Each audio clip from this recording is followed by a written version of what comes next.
"I'll never forget your kindness," Annie Brooks said, though at that moment she still did not know the name of the man standing before her. "Don't spend your life remembering a debt," Charles replied. "Spend it becoming the person you were meant to be."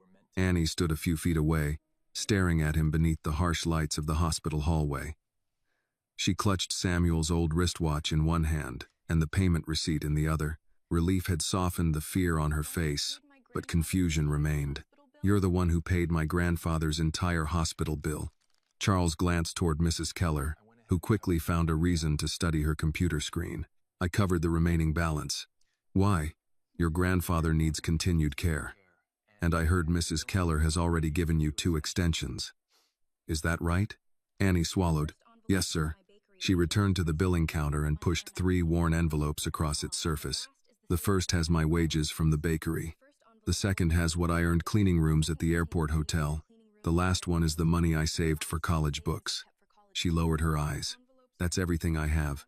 I asked for a payment plan, but my income isn't high enough for the hospital to approve an unsecured agreement for that much money." Mrs. Keller looked at Charles. "She's already working 2 jobs to cover the bills. She was asking about extra shifts, but she can barely keep her eyes open." Then, she turned to Annie.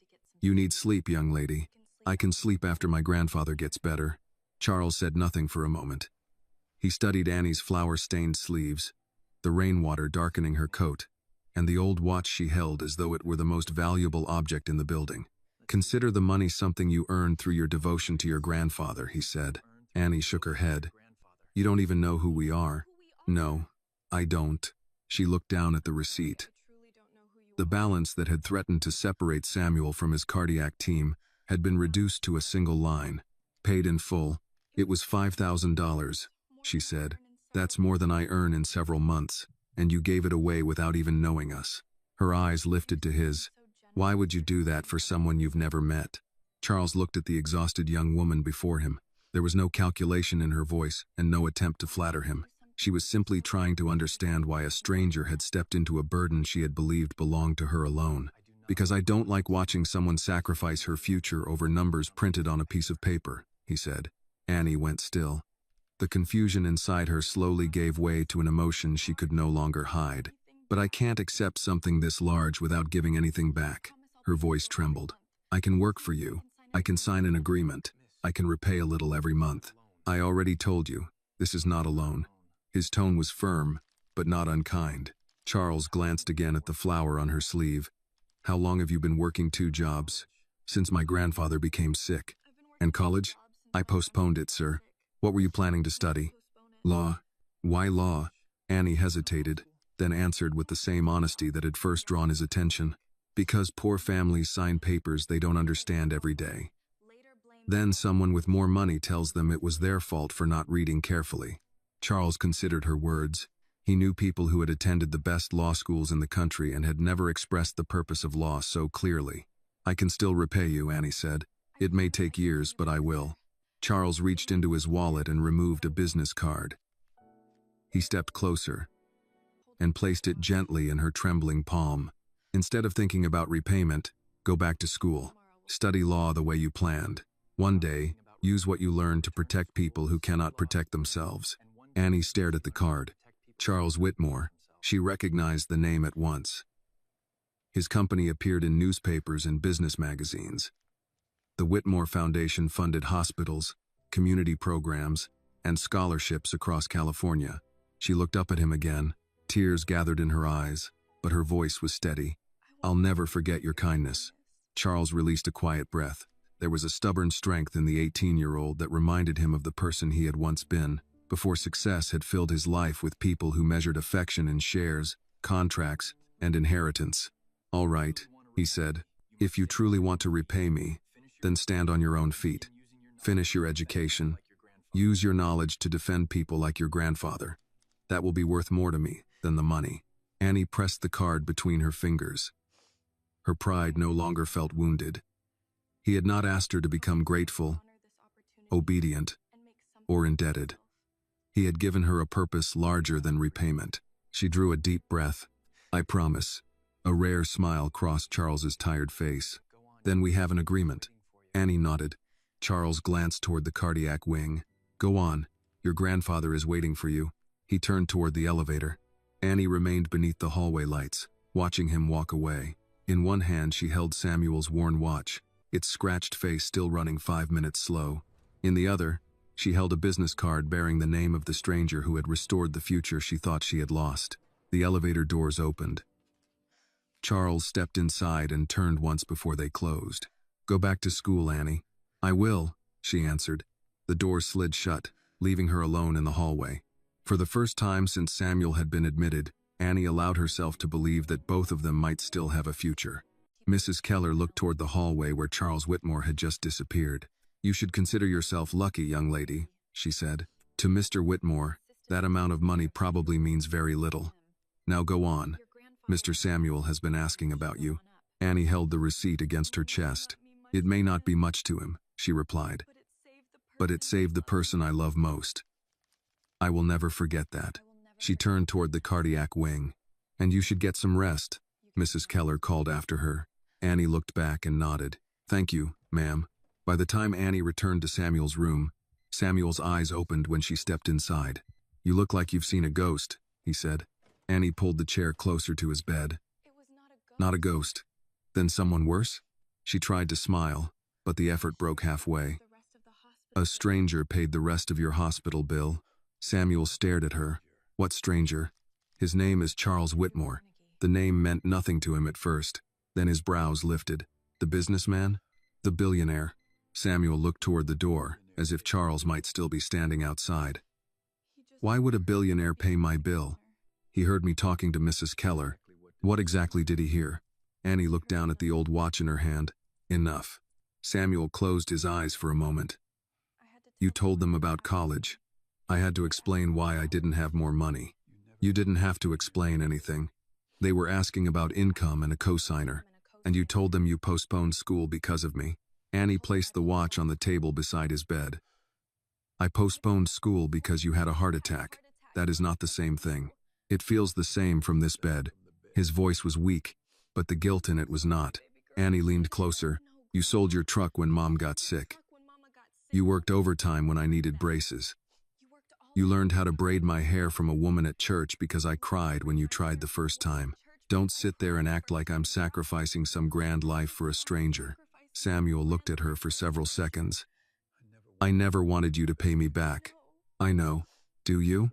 Yes. Then why are you trying so hard to do it? The question landed harder than she expected.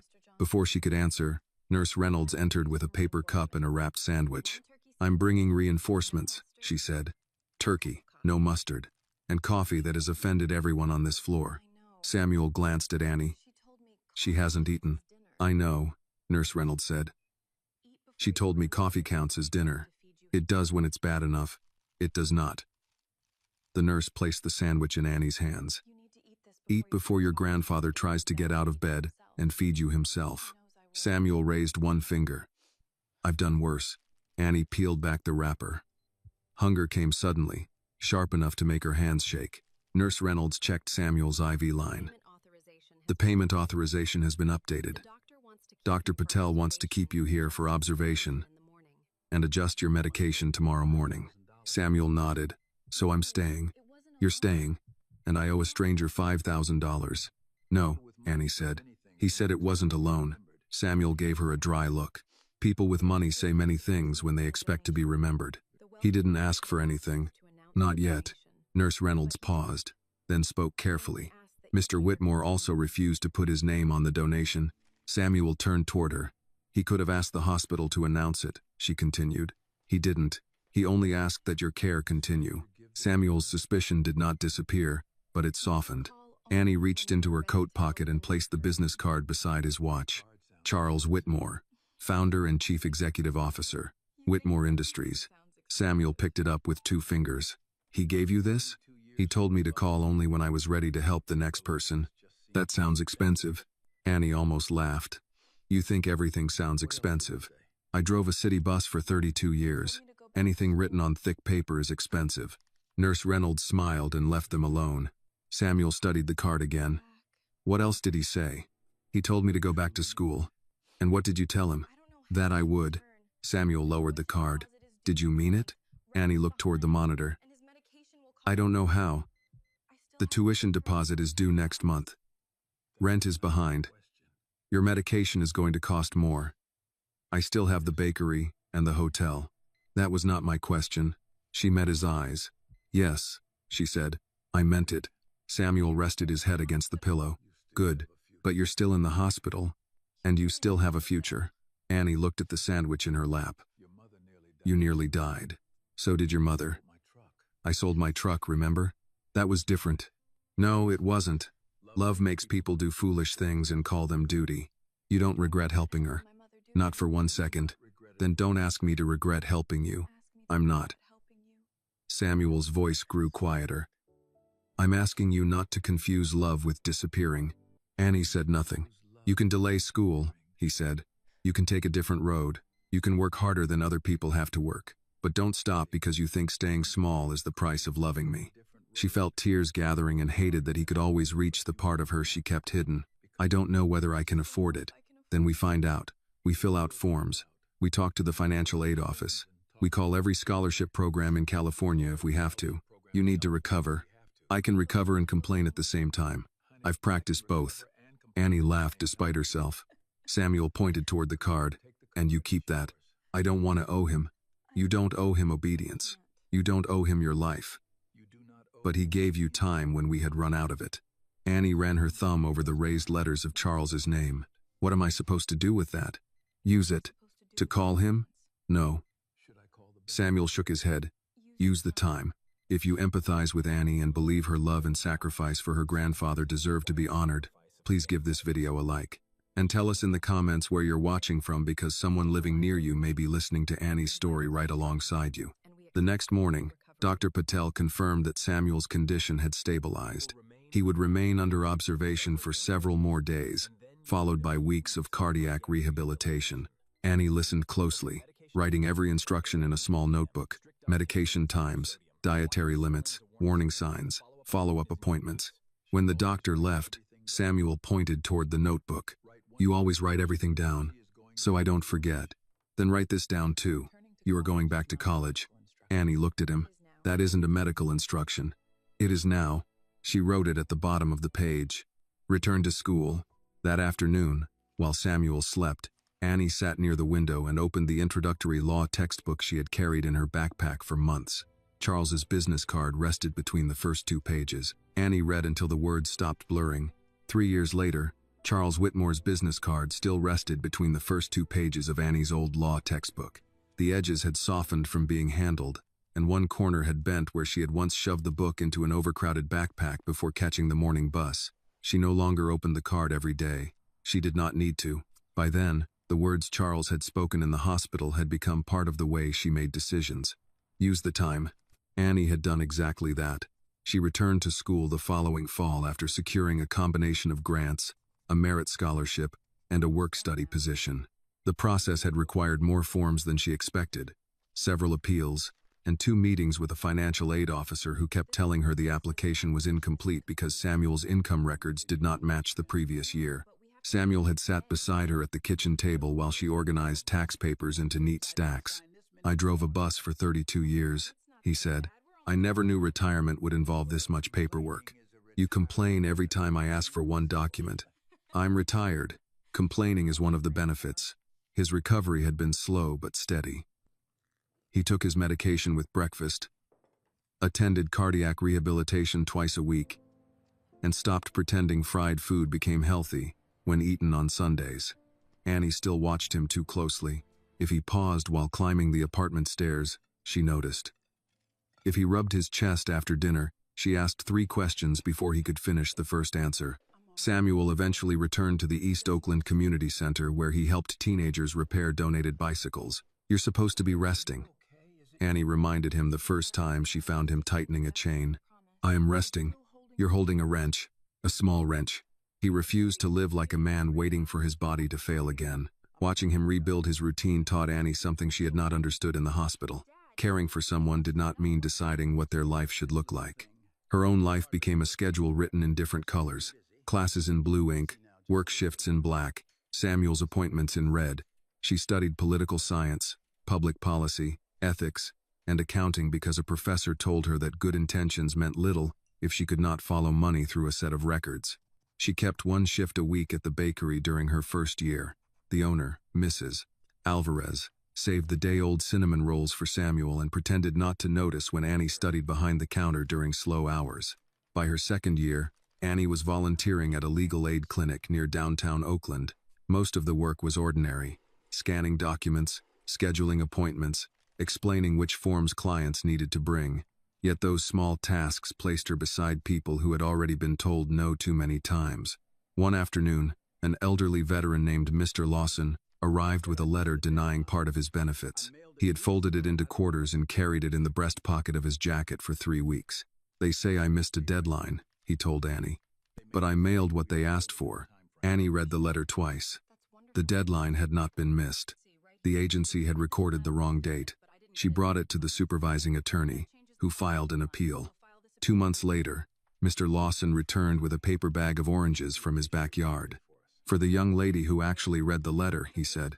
Annie accepted 1 orange and left the rest for the office. That evening she told Samuel about it over bowls of chicken soup. "You see," he said, "you're already practicing law. I scheduled an appointment and noticed a date. Most people lose because nobody notices the date." The experience stayed with her. So did the mother whose landlord had kept a security deposit without explanation, the nursing student pressured into signing a loan she did not understand, and the widower who nearly lost his home over a property tax notice he had been too embarrassed to admit he could not read. Annie began to understand that the law often appeared dramatic only after years of quiet mistakes. A missing signature. A number entered into the wrong column. A person who assumed no one would check. Near the end of her 3rd year, a professor recommended her for a competitive internship with Ellis & Cross, a San Francisco firm known for corporate compliance and nonprofit investigations. Margaret Ellis interviewed Annie herself. She was 55, with silver beginning to show in her close-cropped hair and reading glasses hanging from a thin chain around her neck. Her office contained no family photographs, only shelves of case files and a framed newspaper clipping about a housing discrimination lawsuit she had won 20 years earlier. "You have strong grades," Margaret said. "Thank you. You have good references." Annie waited. Margaret looked over the top of the resume. "Most applicants start talking when I pause." "I thought you were reading." "I was." Annie folded her hands in her lap. Margaret almost smiled. "Why corporate law? I'm interested in nonprofit oversight." "That is not the same thing." "No, ma'am." "So answer the question." Annie considered it. "Because large organizations can harm people without anyone inside believing they personally did anything wrong. I want to understand how that happens." Margaret set down the resume. "And you think the law prevents it?" "I think the law creates a record. Sometimes that is the first step." "That answer is less idealistic than I expected. I've met too many people harmed by paperwork to be idealistic about paperwork." Margaret hired her. The internship was less glamorous than Annie's classmates imagined. She spent long days organizing contracts, checking corporate registrations, comparing board minutes, and correcting citations. Margaret returned assignments covered in notes. "Never write clearly unless the evidence is actually clear," she told Annie after crossing the word out 3 times. On another day, she handed back a memo with a single sentence circled. "You believe this conclusion?" "Yes." "Then prove it." "I cited the statute. The statute tells me the rule.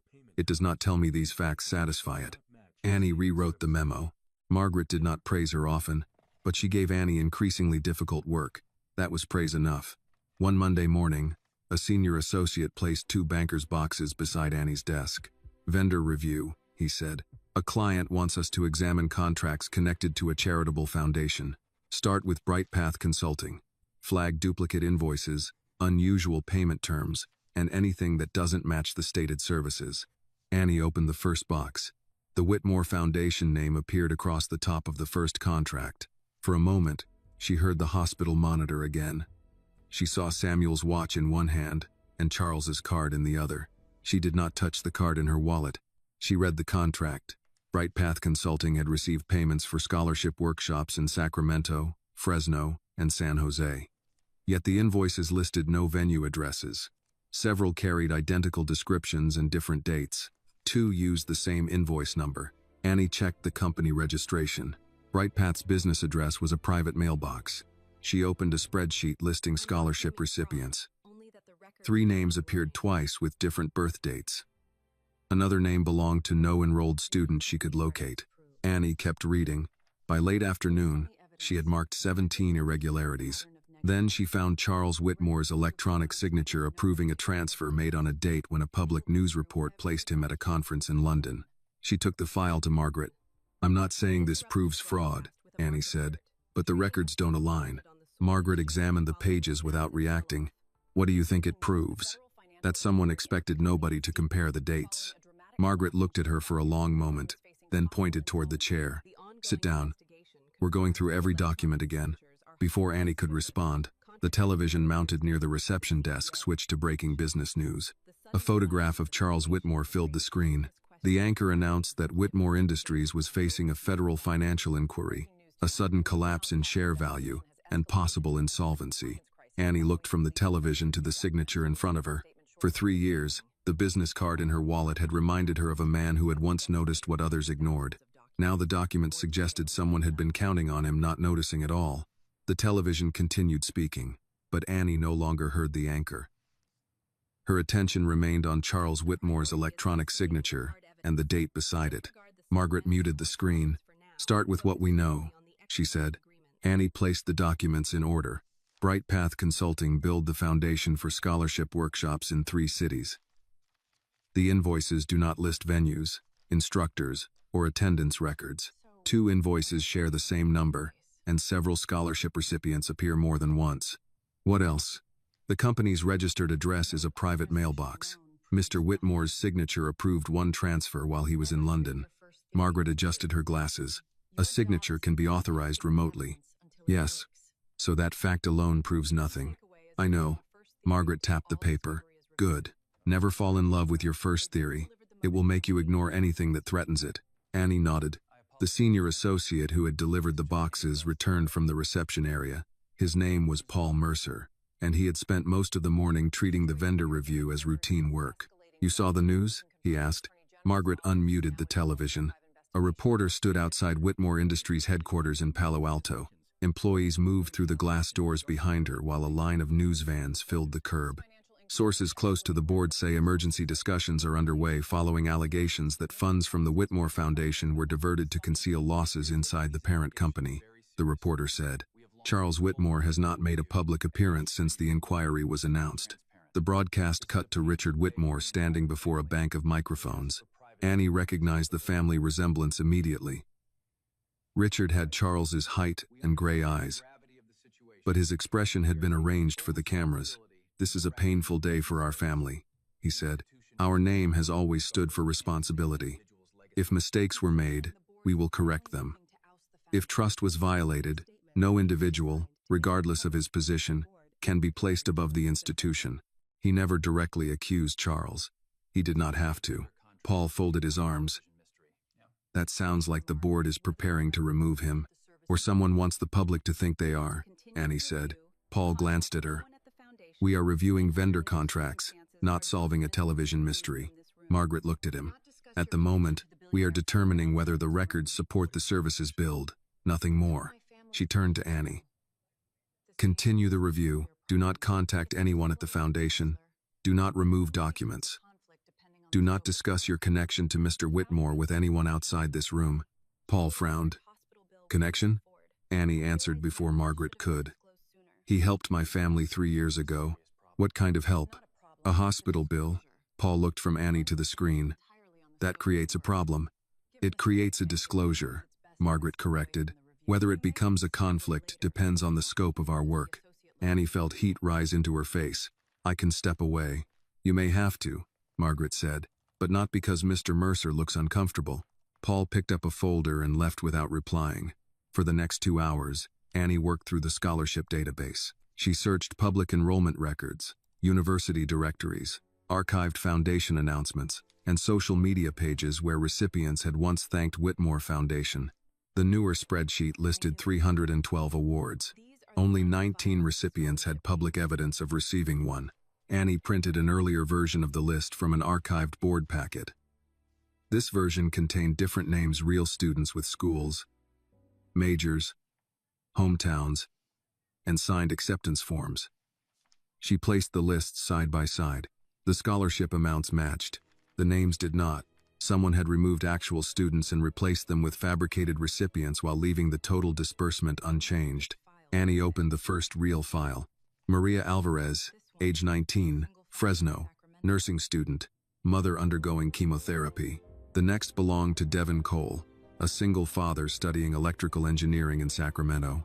Another named Isaiah Turner had completed 4 years in the Marine Corps and planned to study physical therapy.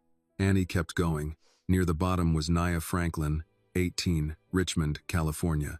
Intended major, education. Her application essay described helping her younger brothers with homework at the kitchen table while their mother worked nights. Annie stopped reading. 3 years earlier, $5,000 had stood between her and the future she had planned. These students had done everything asked of them. They had completed applications, written essays, collected recommendations, and been selected. Then someone had erased their names and reported the money as paid. Margaret came to stand beside her. "What did you find?" Annie pointed to the 2 lists. The original recipients were replaced. "Can you prove the first list was approved?" "It appears in a board packet dated 6 weeks before the payments. Each student has an acceptance form. And the second? It was uploaded after the money moved." Margaret pulled over a chair. Annie showed her the metadata, payment dates, and altered names. The totals remain identical. Whoever changed the list wanted the accounting to balance. Margaret read Nia Franklin's application. How many real students disappeared? More than 300. The words settled between them. On the television, another analyst discussed the market value Whitmore Industries had lost since morning. The number ran into hundreds of millions. Annie looked at the list in front of her. Everyone keeps talking about the stock price. That is what business reporters measure. These students lost more than stockholders did. Margaret studied her. Be careful with comparisons. Loss is not a competition. I know, but a stockholder can recover money. Some of these students may never return to school. That is why we need facts strong enough to survive people who would prefer not to hear them. Paul returned with his phone in hand. Our client has instructed us to suspend the Bright Path review. Margaret's expression changed. Who gave the instruction? The General Counsel's office at the client organization. They said the contracts are now part of an internal investigation. Did they request the documents back? Yes. A courier is coming. Annie looked at the boxes. Paul continued. We are to preserve our work product, but stop all outside research. Margaret stood. Then that is what we will do. Annie stared at her. We're stopping? We are following the client's instruction, but the records show theft. They show irregularities. We have not interviewed witnesses, confirmed bank transfers, or authenticated every document. If we return these boxes, someone could destroy what remains. Margaret lowered her voice. And if you take one page without authorization, any case built from it may collapse. Your anger does not grant you ownership of someone else's records. Annie knew she was right. That did not make obedience easier. Together, they scanned the permitted notes, logged every page, and resealed the boxes. When the courier arrived, Annie watched him wheel them toward the elevator. By evening, the office had emptied.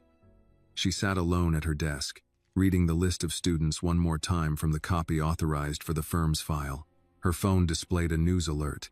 Whitmore board to consider emergency removal of founder. A second alert followed. Foundation scholarships frozen during financial review. Annie pictured Nia Franklin opening an email informing her that the money was gone. She pictured Samuel in a hospital bed, blaming himself because she had postponed school. She remembered how close one unpaid balance had come to changing both their lives. She took Charles's business card from her wallet. For 3 years, she had obeyed his instruction. She had not called for work, money, or influence. Margaret appeared in the doorway with her coat over one arm. You are thinking about contacting him? Annie did not deny it. If I do nothing, hundreds of students lose their scholarships. If you act carelessly, they may lose the evidence as well. Then tell me what I can do. Margaret considered her for a moment. Tomorrow morning, we disclose your prior connection in writing. Then we determine whether any part of these records can be reported under our professional obligations. And if the client refuses, We do not steal. We do not threaten. We do not hold a press conference. Margaret picked up the list.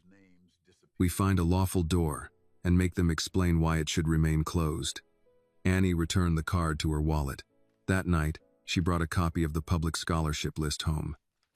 Samuel sat at the kitchen table listening to a baseball game on the radio, his old watch lying beside a cup of black coffee. He noticed her expression and lowered the volume. What happened? Annie placed the list between them. The man who helped us may be in trouble, she said, and someone is stealing from students who may never get another chance. Samuel read several names before looking up. Do you know he is innocent? No. Do you know the students were cheated? I know their names were removed. I know the payments went somewhere else. Samuel leaned back in his chair. Then don't begin by trying to save a billionaire. Annie waited.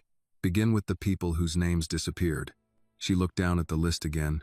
By morning, Annie understood what she had to do. She would not return to Charles as a grateful girl defending the man who once rescued her.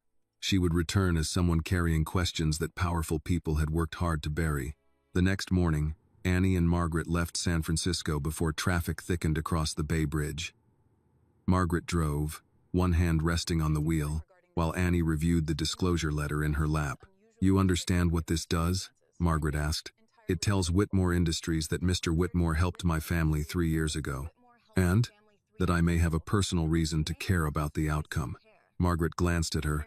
Caring is not the conflict. Hiding it would be. Annie folded the letter and placed it inside the file. Do you think they'll refuse to meet us? I think frightened organizations make unpredictable decisions. Some become honest. Others hire more lawyers. The headquarters of Whitmore Industries rose above a landscaped campus south of Palo Alto, its glass walls reflecting a pale California sky. News vans lined the entrance. Reporters stood behind temporary barriers, delivering updates while employees crossed the plaza with their heads down. A digital screen inside the lobby displayed the company's stock price. The number changed every few seconds, each drop followed by another red arrow. Annie had expected the building to feel powerful. Instead, it felt like a place holding its breath. A security officer inspected their identification before directing them to reception. The woman behind the desk wore a headset and spoke to 3 people at once. We have an appointment with Daniel Cross, Margaret said. The receptionist checked her screen. Miss Ellis is listed. I don't see anyone else. Annie Brooks is attending as part of my review team. The receptionist looked at Annie's plain navy suit and the file in her hands. Are you delivering documents? No, Annie said. I helped review them. The woman looked back at Margaret. Mr. Cross's office requested senior counsel only. Margaret did not raise her voice. Then please tell Mr. Cross that senior counsel will not be attending without the person who identified the irregularities. The receptionist hesitated. Annie reached into her wallet and removed Charles's business card. It was worn along the edges and looked out of place against the polished stone counter. I also need Mr. Whitmore to know I'm here. The receptionist picked up the card. This is an old design. It's 3 years old. Do you have a current relationship with Mr. Whitmore? No. Then I can't send you upstairs based on this. Annie held the woman's gaze. 3 years ago, Mr. Whitmore paid the hospital balance that kept my grandfather under cardiac care. He told me to contact him only when I was ready to help someone else. I have evidence that money intended for hundreds of students has disappeared. Please tell him Annie Brooks is downstairs. The receptionist's expression changed, though only slightly. She made a call and spoke too quietly for Annie to hear. While they waited, a group of employees passed through the lobby. One man said the board had canceled a scheduled product launch. Another asked whether payroll was safe. Nobody seemed to know. 5 minutes later, the elevator doors opened. A tall man with gray hair and a legal pad under one arm stepped out. Annie recognized Daniel Cross from the firm's background research. Margaret, he said, shaking her hand. I was told you brought a junior member of your staff. I brought the person who found the problem. Daniel looked at Annie. Miss Brooks? Yes, sir. The disclosure letter mentioned a prior financial benefit from Mr. Whitmore. It was not a benefit connected to my work. That will be for us to assess. Margaret stepped between them without moving. You may assess it after you hear what she found. Daniel's jaw tightened, but he gestured toward the elevators. Come upstairs. As the elevator rose, Annie watched the floors pass on the display. 3 years earlier, She had stood in a hospital hallway with flour on her sleeves.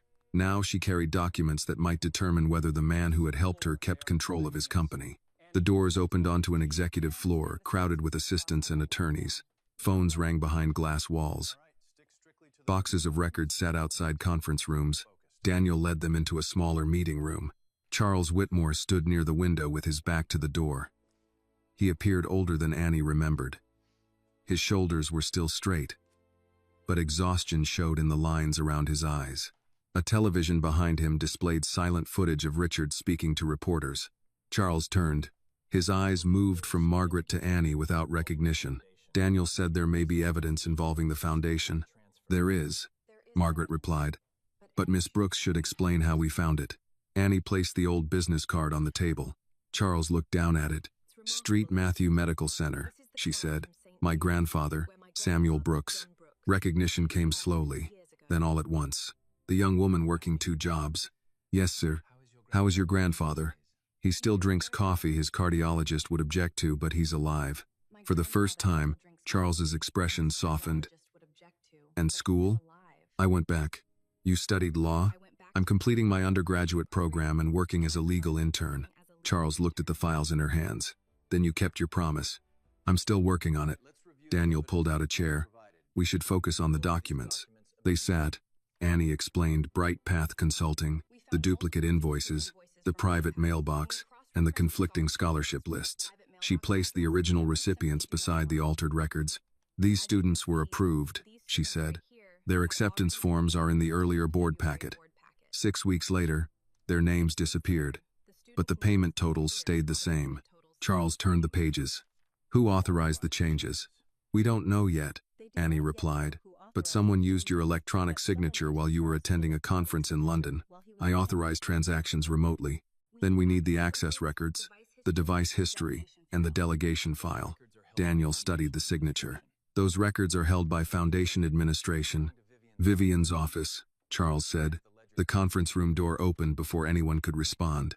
Richard Whitmore entered without knocking. He wore a dark suit and the calm expression of a man arriving at a meeting he believed he controlled.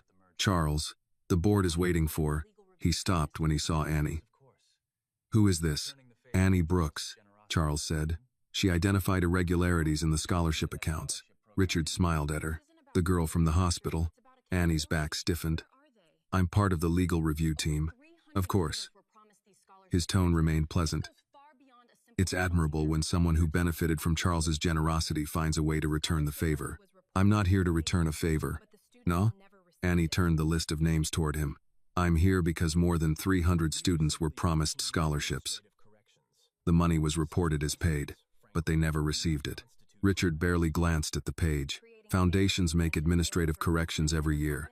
That does not make them crimes. No, Annie said. Creating fake recipients and billing for events that never happened might. Daniel interrupted. We have not reached a legal conclusion. Richard looked at Charles. You're allowing an intern with a personal attachment to participate in an internal investigation? Margaret answered. Under license supervision and with full disclosure. This company is losing millions by the hour. We do not have time for sentimental investigations based on clerical errors. Annie saw Charles hesitate. Richard noticed it too. She leaned forward. Mr. Whitmore, I didn't come here because I think one good act makes you incapable of wrongdoing. If these records lead to you, I will follow them there. Charles met her eyes. Then why come at all? He asked. Because the public has already decided this is about whether a billionaire keeps his company. Annie touched the list. It isn't. It's about whether these students keep their future. Silence settled over the room. Charles pulled the remaining files toward him, then looked at Daniel. Open an independent review. Full access to the foundation contracts, scholarship records, and signature logs. Richard's expression hardened. The board will object. Then the board can object in writing. Charles turned to Annie. You once told me poor families sign papers they don't understand. I remember. He placed the altered list on top of the file. Then show me where the truth begins. Daniel Cross did not begin the review until everyone in the conference room understood the limits. Miss Brooks is not licensed to practice law, he said. She will not interview witnesses alone, issue legal conclusions, or remove documents from company custody. Every request goes through me or Miss Ellis. Annie nodded. Understood. Richard leaned back in his chair. Then perhaps we should let the attorneys handle it. Margaret closed the folder in front of her. The attorneys are handling it. Annie is handling the data. Charles looked at Daniel. What do you need? Foundation contracts for the last 3 years. Vendor, payment records, scholarship files, access logs for your electronic signature, and the minutes from every board meeting where Bright Path was discussed. Richard's expression remained calm. That is a broad request. So is $18 million, Annie said. Daniel glanced at her. She corrected herself. Potentially $18 million, based on the vendor totals we've reviewed so far. Richard gave a thin smile. At least the intern can be trained. Charles pushed back from the table. Daniel gets full access. No department delays him. No records are to be destroyed, altered, or removed. I'll notify the board, Richard said. You'll notify them after Daniel preserves the records. For the first time, Richard's smile disappeared. The review began that afternoon in a secured conference room on the 9th floor. 2 forensic accountants joined the team. Margaret examined contracts and board resolutions. Daniel handled privilege issues and internal authorizations. Annie built a timeline across a whiteboard that soon filled with dates, vendor names, invoice numbers, and payment amounts. Bright Path Consulting had not been the only recipient. There were 6 related companies, each registered within months of one another. One provided student mentoring services, another billed for community outreach assessments, a third claimed to have developed an online scholarship portal that no one on the foundation staff could locate. The companies had different names, but their payments followed the same pattern. Each invoice remained just below the amount that required a second board approval.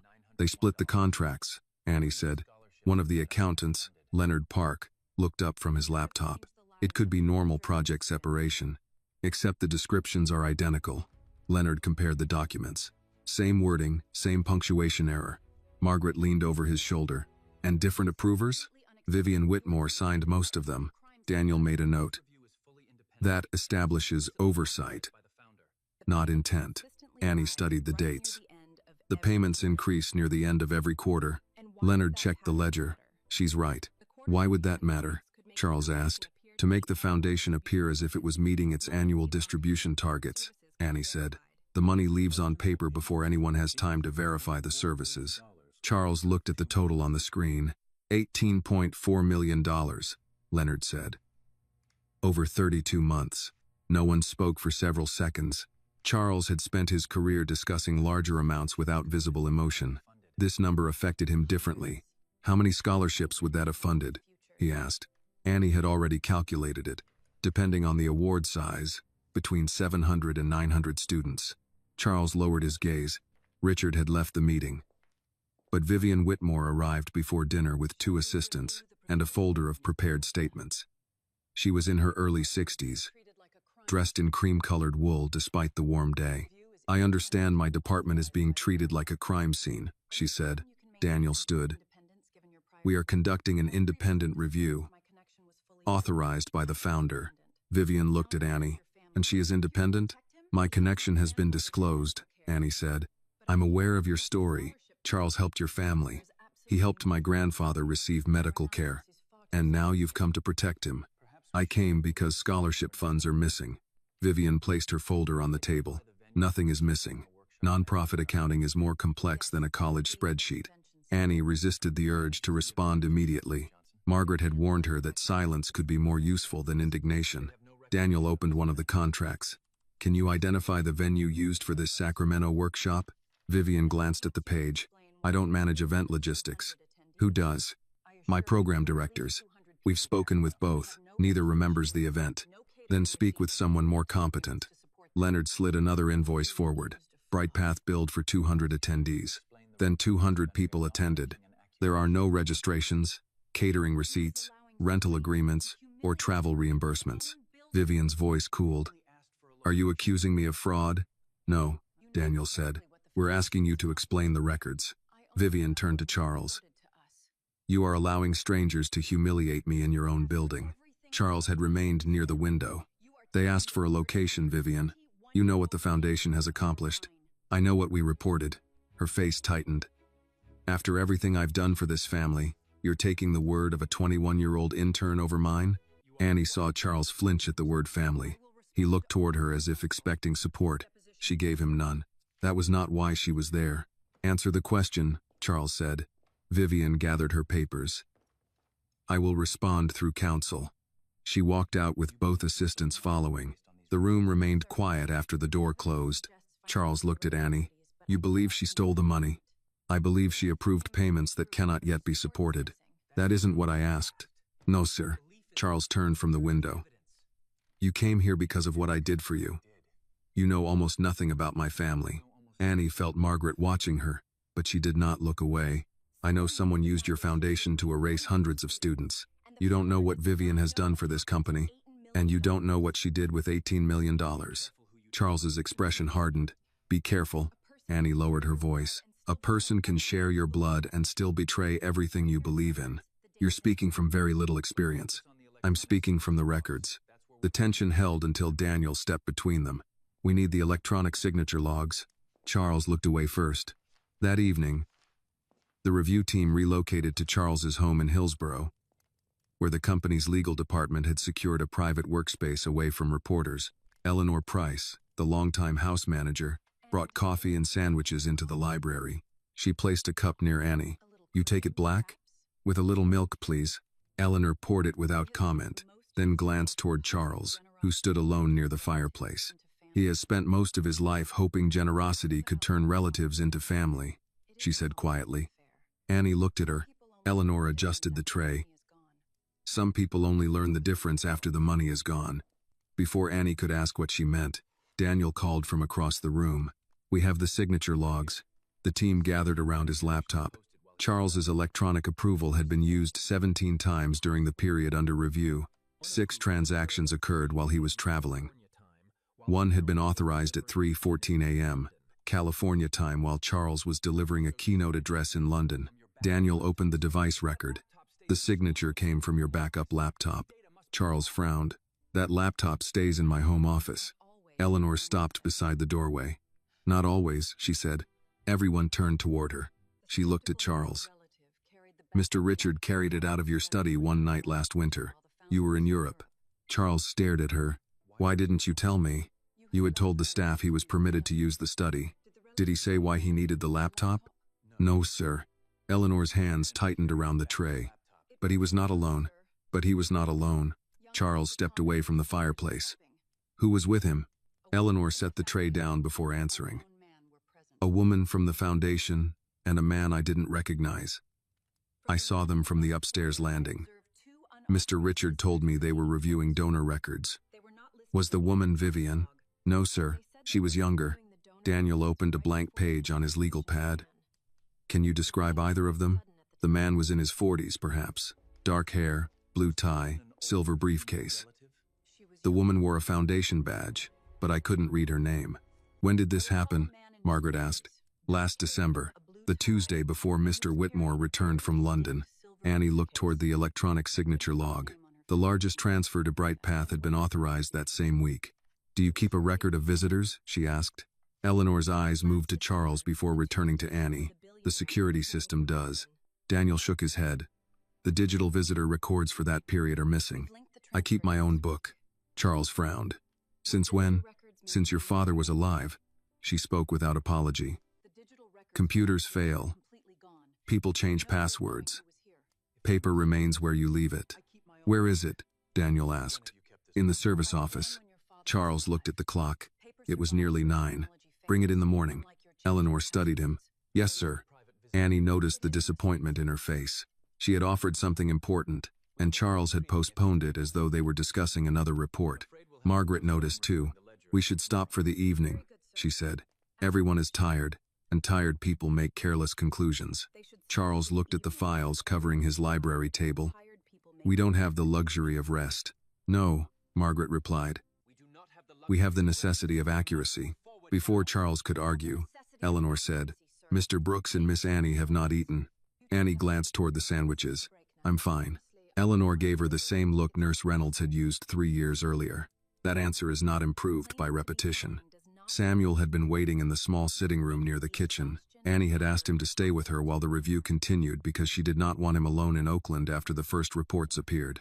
He had objected until Margaret reminded him that temporary caution was not surrender. When Annie entered, he was examining a framed photograph of Charles beside a much younger Richard. "That your billionaire?" Samuel asked. "He has a name. So do hurricanes. Grandpa." Samuel put the photograph down. "I'm reserving judgment." Eleanor appeared in the doorway. "Dinner is ready." "I already ate," Samuel said. "You had crackers at 6. That counts at my age. It does not count at any age." The dining room table could seat 14 people, yet only 5 places had been set. Charles entered last, still reading a message on his phone. Eleanor removed the phone from his place setting and put it on a side table. Charles stared at her. "You invited guests," she said. "They should not have to compete with your board of directors." Samuel hid a smile. Dinner was simple by Charles's standards. Roast chicken, mashed potatoes, green beans, and cornbread. Annie recognized the menu and looked toward Eleanor. "Mr. Brooks mentioned what he likes," Eleanor said. Samuel settled into the chair beside Charles, instead of taking the seat at the far end. Charles noticed. Most people choose the head of the table. Most people like shouting across furniture. For the first few minutes, they ate in silence. Charles seemed uncertain how to speak without a meeting agenda between them. Samuel solved the problem. "My granddaughter says you saved my life." Charles set down his fork. "The doctors did that. You paid the bill that kept me with those doctors. I covered a balance. $5,000 is more than a balance to people who don't have it." Charles glanced at Annie. She said something similar. Samuel nodded. "Then she was raised properly." Annie gave him a warning look. "What?" he asked. "I'm allowed 1 compliment a month." Charles almost smiled. Samuel leaned back carefully. "I owe you thanks, Mr. Whitmore. But Annie does not owe you her loyalty, her career, or her silence. I never asked for any of those." "Good. Then we understand each other." Annie looked at Charles, expecting offense. Instead, he nodded. "We do." Samuel studied the room. "You live here alone?" "Eleanor and the staff are here." "That wasn't my question." Charles looked down the length of the table. Most of the chairs remained empty. "My family visits when there is business to discuss." "When was the last time they came without discussing money?" Charles did not answer. Samuel cut into the cornbread. "Blood makes relatives. Conduct makes family." No one spoke for a moment. Annie thought of Richard carrying Charles's laptop out of the study while Charles was overseas. She thought of Vivian asking why a young intern's questions should matter more than years of family trust. Charles looked toward the empty chairs. "I spent a long time believing that if I gave them enough responsibility, they would eventually feel responsible for something besides themselves." Samuel nodded. "That is an expensive lesson." After dinner, Annie and Charles returned to the library. Daniel and Margaret had left, but Leonard had emailed updated loan records before going home. Annie opened the files on a secured laptop. "What are you looking for?" Charles asked. "The missing money explains part of the crisis, but not all of it. $18 million doesn't bring down a company your size." Charles pulled a chair beside her. "The banks are concerned about covenant violations." "Who negotiated the loans?" "Richard led the finance committee." Annie compared the agreements. Several contained clauses allowing lenders to demand early repayment if Whitmore Industries' share price remained below a set threshold for 10 consecutive trading days. "Were these terms normal?" she asked. "For a company in distress, perhaps. But Whitmore wasn't in distress when you signed them." Charles read the dates. "No, the interest rates were higher than comparable corporate loans." More troubling, each lender had ties to a private investment group called North Valley Capital. Annie searched the state business registry. North Valley shared an attorney with 2 of the Bright Path companies. She turned the screen toward Charles. "If the stock keeps falling, these loans come due. If the company can't pay, the lenders can force asset sales." Charles's face changed as he read. "North Valley made an offer last month to purchase our medical technology division. Who presented the offer to the board?" "Richard." The scheme widened before them. The scholarships had not been stolen only for personal spending.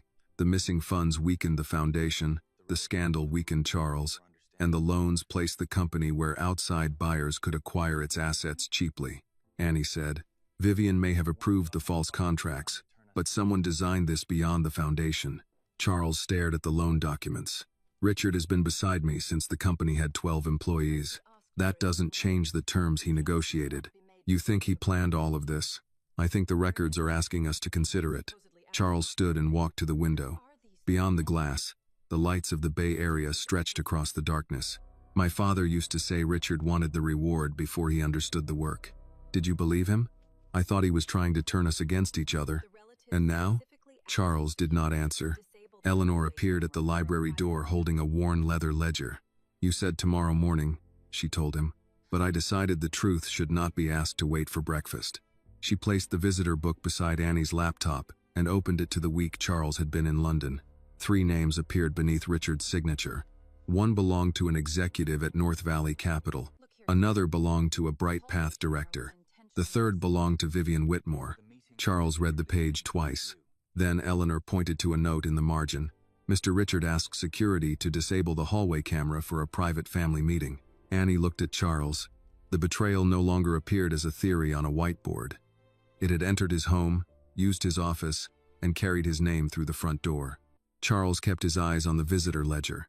Richard's signature appeared at the top of the page, followed by the names of Vivian Whitmore, a Bright Path director, and an executive from North Valley Capital. The meeting had taken place 4 days before Charles's electronic signature approved the largest transfer from the scholarship fund. Daniel returned to the house before midnight after Charles called him. Margaret arrived 20 minutes later, carrying her laptop and a legal pad. Neither commented on the hour. Daniel photographed each page of the ledger, then placed the book inside an evidence envelope. Mrs. Price, I need you to tell me only what you personally saw, he said, not what you believe happened. Eleanor sat across from him in the library. I understand. Did you see Mr. Richard use the laptop? No, I saw him carry it out of the study. Was it open? It was closed. Did you hear any part of the meeting? No. Did anyone tell you why the hallway camera was disabled? Mr. Richard said the family required privacy. Did Mr. Whitmore authorize that? Not to my knowledge. Daniel wrote without looking up. Have you discussed this with anyone other than the people in this room? No. Margaret watched Eleanor carefully. Why did you keep a separate visitor book? Mr. Whitmore's father once lost 6 months of household records after a security system failure. He blamed the staff. After that, I wrote down every visitor myself. Charles shifted near the fireplace. My father blamed people before he blamed machines. Eleanor looked at him. He often blamed people before he blamed himself. The remark could have ended another employee's career. Charles only nodded. Daniel sealed the evidence envelope. This supports access and opportunity. It does not yet prove Richard authorized the transfers. Annie looked at the visitor names. But it gives us a reason to request communications between Richard, Vivian, Bright Path, and North Valley. If the board approves it, Daniel said, Richard controls the board agenda now. Then we seek preservation through outside counsel and, if necessary, the court. Charles picked up his phone. I'll call the board members tonight. Margaret stopped him. No, this is my company, and Richard may already expect you to react. If he knows we have the ledger, other records could disappear. Charles lowered the phone. Margaret continued. We preserve quietly. We identify where the data is stored. Then we act before anyone knows which evidence we have. Annie noticed how difficult silence was for Charles. He had built his life by making decisions quickly. Now the safest decision was to wait. The team worked until after 2 in the morning. By then, Daniel had drafted preservation notices for the company's technology department, North Valley Capital, and each vendor connected to Bright Path. Margaret arranged for an independent forensic firm to collect copies of the relevant servers at sunrise. Annie left the Whitmore estate shortly after 3. Charles offered a driver, but she declined. I came in my own car. You haven't slept. Neither have you. That is not a defense. I'll stop for coffee. That is worse. Margaret stepped in. She can follow me back to San Francisco. Annie agreed. Though she intended to turn east toward Oakland once they reached the highway, the roads were nearly empty. Margaret's taillights stayed ahead of her until they crossed into San Francisco. Annie then took the exit toward the Bay Bridge. A black SUV followed her through the toll plaza. At first, she thought little of it. Several cars were heading east. When she changed lanes, the SUV changed lanes. When she slowed, it remained behind her. Annie checked the rearview mirror again. She could not see the driver's face. She left the freeway 2 exits before her usual one. The SUV followed. Her hands tightened around the steering wheel. She remembered something Samuel had taught her when she began driving. If you think someone is following you, never lead them home. Annie turned toward an Oakland police station and pulled into the well-lit parking lot. The SUV continued past without slowing. She remained in the car for several minutes before calling Margaret. Someone followed me from the bridge. Are you safe? I'm outside a police station. Stay there, I'm coming back. You're already in San Francisco. I did not ask where I am. I asked you to stay there. Annie reported the vehicle, though she had only a partial license plate. An officer took her statement and advised her to vary her route. Margaret arrived 40 minutes later. You should have accepted the driver, she said. I know. Say it again so I can enjoy it. I should have accepted the driver. Margaret nodded. Better. By the time Annie reached her apartment, dawn had begun to lighten the sky. Samuel was still staying with an old friend, so the rooms should have been empty. The front door was unlocked. Annie stopped before touching it. Margaret pulled her back and called the police. 2 officers entered first. The apartment had been searched with purpose. Drawers were open, books had been removed from shelves, and the mattress had been lifted. A jar containing emergency cash remained untouched. So did the television and Samuel's old radio. Annie's laptop was gone. The notebook she used for the investigation had also disappeared. Did you keep confidential client information here? Margaret asked. No. Only my own notes and public records. Passwords? The laptop is encrypted. Good. An officer asked whether anything else was missing. Annie checked the desk. Her college files remained. Charles's business card was still inside her wallet. They wanted the investigation, she said. Not my property. Margaret's face tightened. From now on, you do not travel alone. Annie wanted to object, but did not. By noon, Charles had learned what happened. He arrived at the apartment with Daniel and 2 private security officers.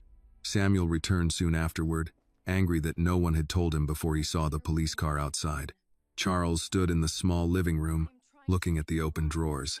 This ends now, he said. Annie turned from the desk. What ends? Your involvement. No. Someone followed you and entered your home. That means we're close to something. It means you are in danger. So are the students whose money was stolen. They are not being followed across the Bay Bridge. Annie folded her arms. What are you proposing? You leave the review. I'll cover the rest of your education and arrange security for your grandfather. The room went still. Samuel looked toward Annie but did not interrupt. She stared at Charles. You're trying to solve fear with money again. I'm trying to keep you alive. By asking me to walk away, you Larry done more than anyone could expect. That is not the point. It is exactly the point. You owe me nothing. Annie stepped closer. Kindness should never purchase silence. Charles's expression hardened. Do not turn this into something it is not. Then stop treating me like the frightened girl you met in a hospital. I'm treating you like a 21-year-old whose apartment was just broken into. And I'm telling you that the people who did this want me to quit. That does not mean you have to prove them wrong with your life. No. It means I have to decide whether fear gets to make the decision for me. Charles looked toward Samuel, perhaps expecting support. Samuel spoke quietly. She is old enough to choose. Your job is not to choose for her. My job is to protect the people I brought into this. Annie shook her head. You didn't bring me into it. The missing names did. Daniel's phone rang before Charles could answer. He stepped into the hallway, then returned with his face drawn. What happened? Margaret asked. Daniel turned the screen toward them. An online article had been published minutes earlier.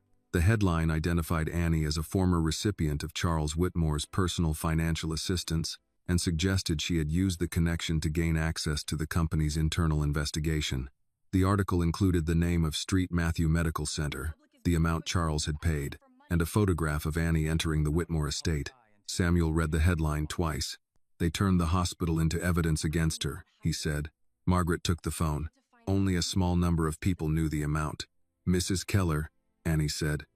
Nurse Reynolds, Charles, me, and anyone with access to the Foundation's private background files, Daniel added. Charles looked at the photograph of Annie on the screen. The attack was no longer hidden inside contracts and false invoices. Someone had decided that destroying her credibility would be easier than disproving what she had found. Annie closed the article and handed the phone back. They want the public to believe I came for money. Charles looked at her. Then we keep you out of public view until we can respond. No, Annie said. We find out who gave them the story. She looked around the apartment at the open drawers and scattered papers, and then we find out what they were afraid I had already found. By late afternoon, the article had spread beyond business news. Cable hosts repeated the same photograph of Annie entering Charles's estate, while online commentators treated speculation as fact. One headline called her a grateful student who had become too close to her benefactor. Another described her as an inexperienced intern with unusual access to a billionaire under investigation. A television panel debated whether Charles's generosity had compromised his judgment. No one mentioned the missing scholarship recipients. Margaret closed the laptop. Stop reading. They're using the same sentences, Annie said. Different websites, same language. Daniel looked up from his phone. That usually means someone distributed talking points. Charles stood near the apartment window, watching the street below. 2 reporters had already arrived outside the building. Security will move you and Samuel somewhere else tonight, he said. Samuel shook his head. I'm not leaving my home because strangers have poor manners. This is more than poor manners, Charles replied. Someone entered Annie's apartment, and the police are handling it. The police cannot stand beside you every hour. Samuel looked at him. Neither can your money. Annie heard the tension rising and stepped between them. Grandpa, this isn't the time to prove a point. I'm not proving anything. You're refusing help because you don't like being told what to do. Samuel folded his arms. That sounds familiar. Before Annie could answer, the phone on the kitchen wall rang. Samuel reached it first. Brooks' residence. His expression changed. Annie moved closer. Who is it? Samuel said nothing. He listened for several seconds, then hung up. What did they say? Margaret asked. Samuel looked toward Annie. Wrong number. The phone rang again. This time Annie answered. A man's voice said, Tell the old man accidents happen when people don't know when to stay quiet. The line went dead. Annie kept the receiver against her ear. Charles crossed the room. What did he say? She repeated the words. Samuel's jaw tightened, but the color had left his face. Margaret called the police while Daniel contacted the company's security director. Charles did not ask again whether Samuel would leave. He simply told the security team to prepare a private residence in Marin County owned by the company. Samuel objected until Annie turned on him.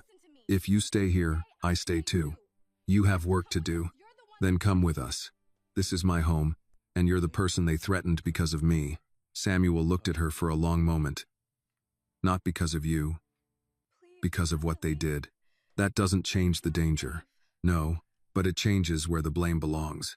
Annie's voice weakened. Please. That ended the argument. Samuel packed one small suitcase, 3 medication bottles, his radio, and the old wristwatch he had worn for decades.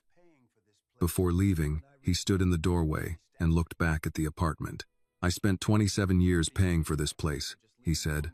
I don't appreciate being chased out of it. Charles stood beside him. You're not being chased out. You're leaving long enough to come back safely. Samuel glanced at him. That sounded like something a man tells himself when he dislikes the word afraid. Charles accepted the judgment without replying. The security team drove Samuel and Annie to a modest house near Mill Valley. It belonged to Whitmore Industries but looked nothing like Charles's estate.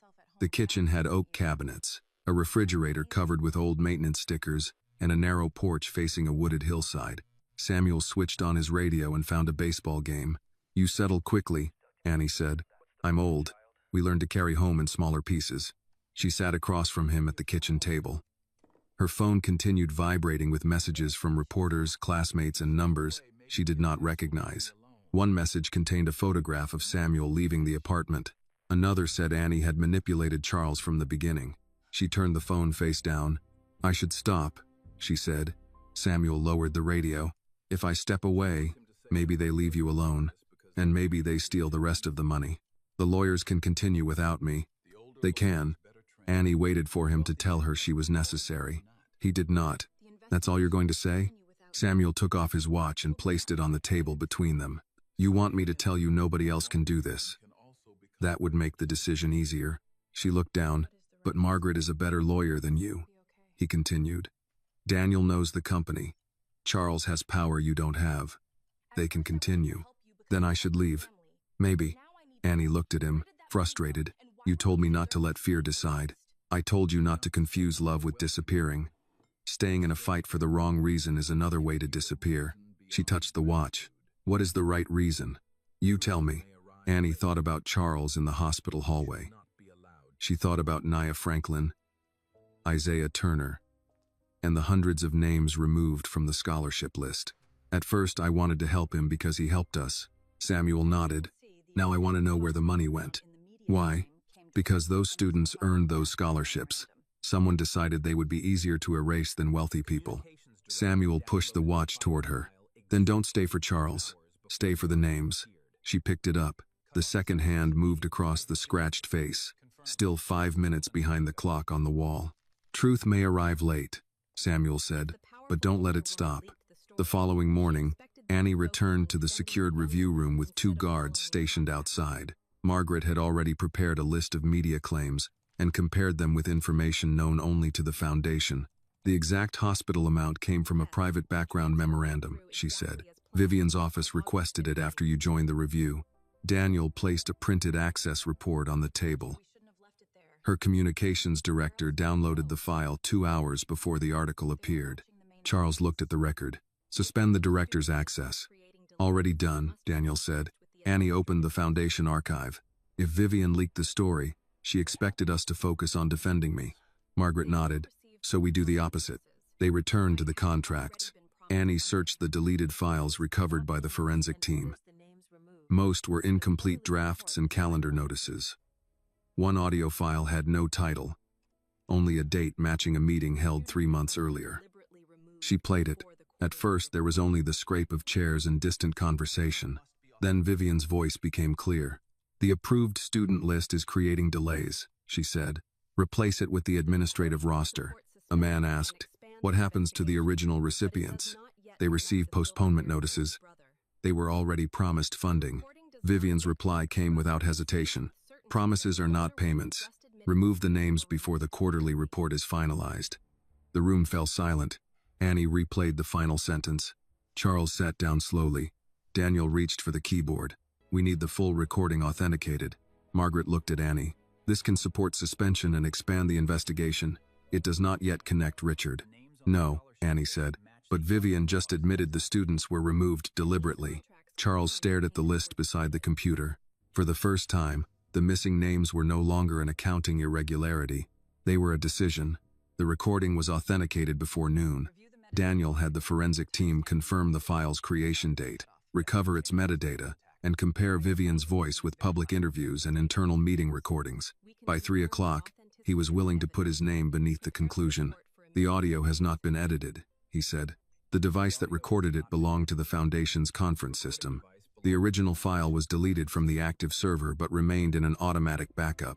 Charles stood at the end of the review table, reading the report. Is it enough to remove her? Temporarily, Daniel replied. The board can suspend her pending a full investigation.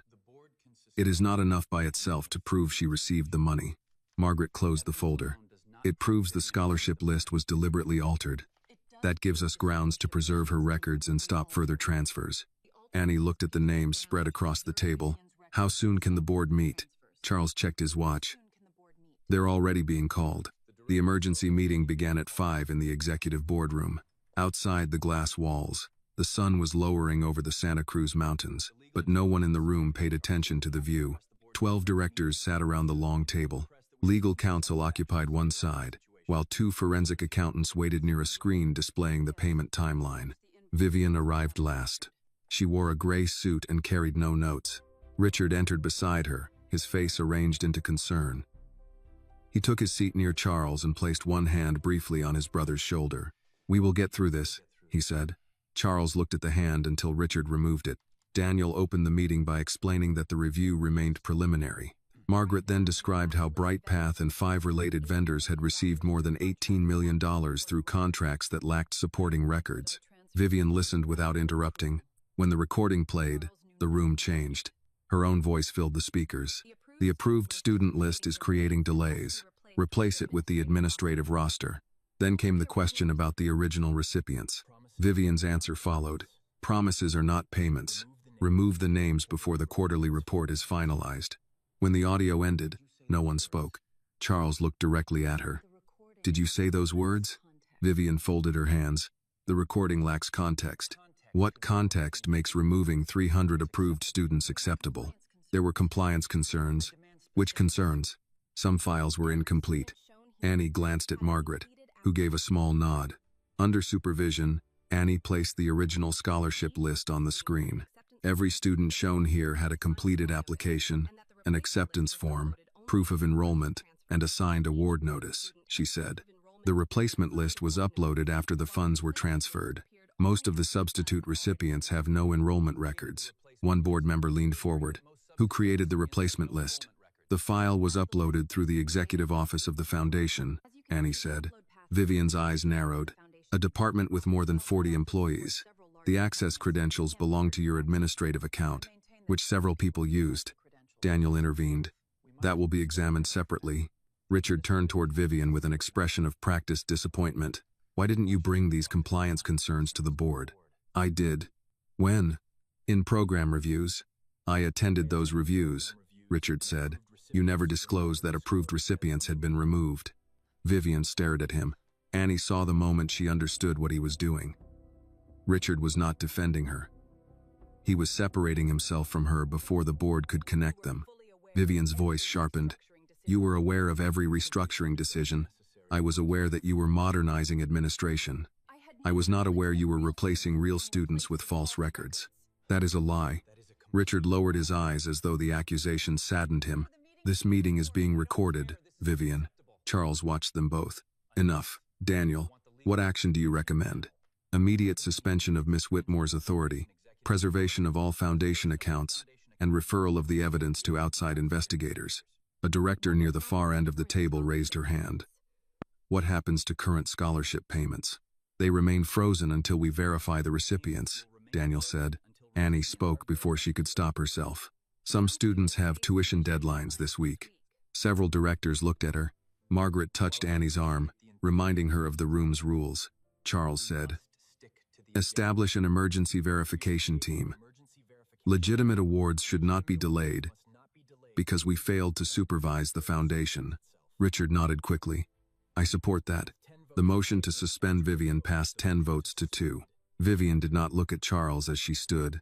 She looked only at Richard. You will regret this, she said. Richard remained seated. I already regret that our family has come to this. Security escorted her from the room. Within an hour, the board issued a statement announcing her suspension and the recovery of scholarship records. Reporters outside the building treated the development as proof that the crisis had been contained. Whitmore Industries' share price rose 6% before the market closed. Employees gathered around lobby screens. Some applauded. Others called family members to say the company might survive. Charles returned to the review room and removed his jacket. We found the person who controlled the false records, he said. Annie remained at the whiteboard. We found one person. He looked at her. You heard the recording. I also watched Richard blame her for everything before anyone asked what he knew. Richard has been cooperating. He knew which questions to answer before Daniel asked them. Margaret sat at the table, reviewing the minutes. Suspicion is not evidence. I know. Charles sounded tired. Then stop treating it like a conclusion. Annie pointed to the loan timeline. Vivian controlled the foundation.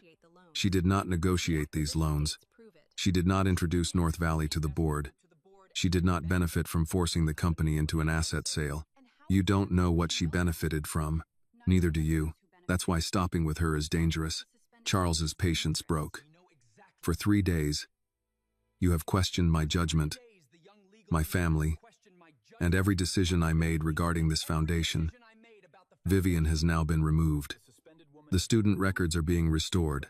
Allow us one evening to recognize progress. Annie held his gaze. Progress is not the same as the truth. Charles turned away.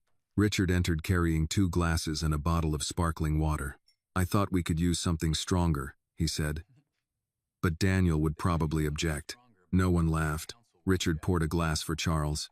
The board is relieved. You may have saved the company today. Charles accepted the water but did not drink. Richard looked at Annie.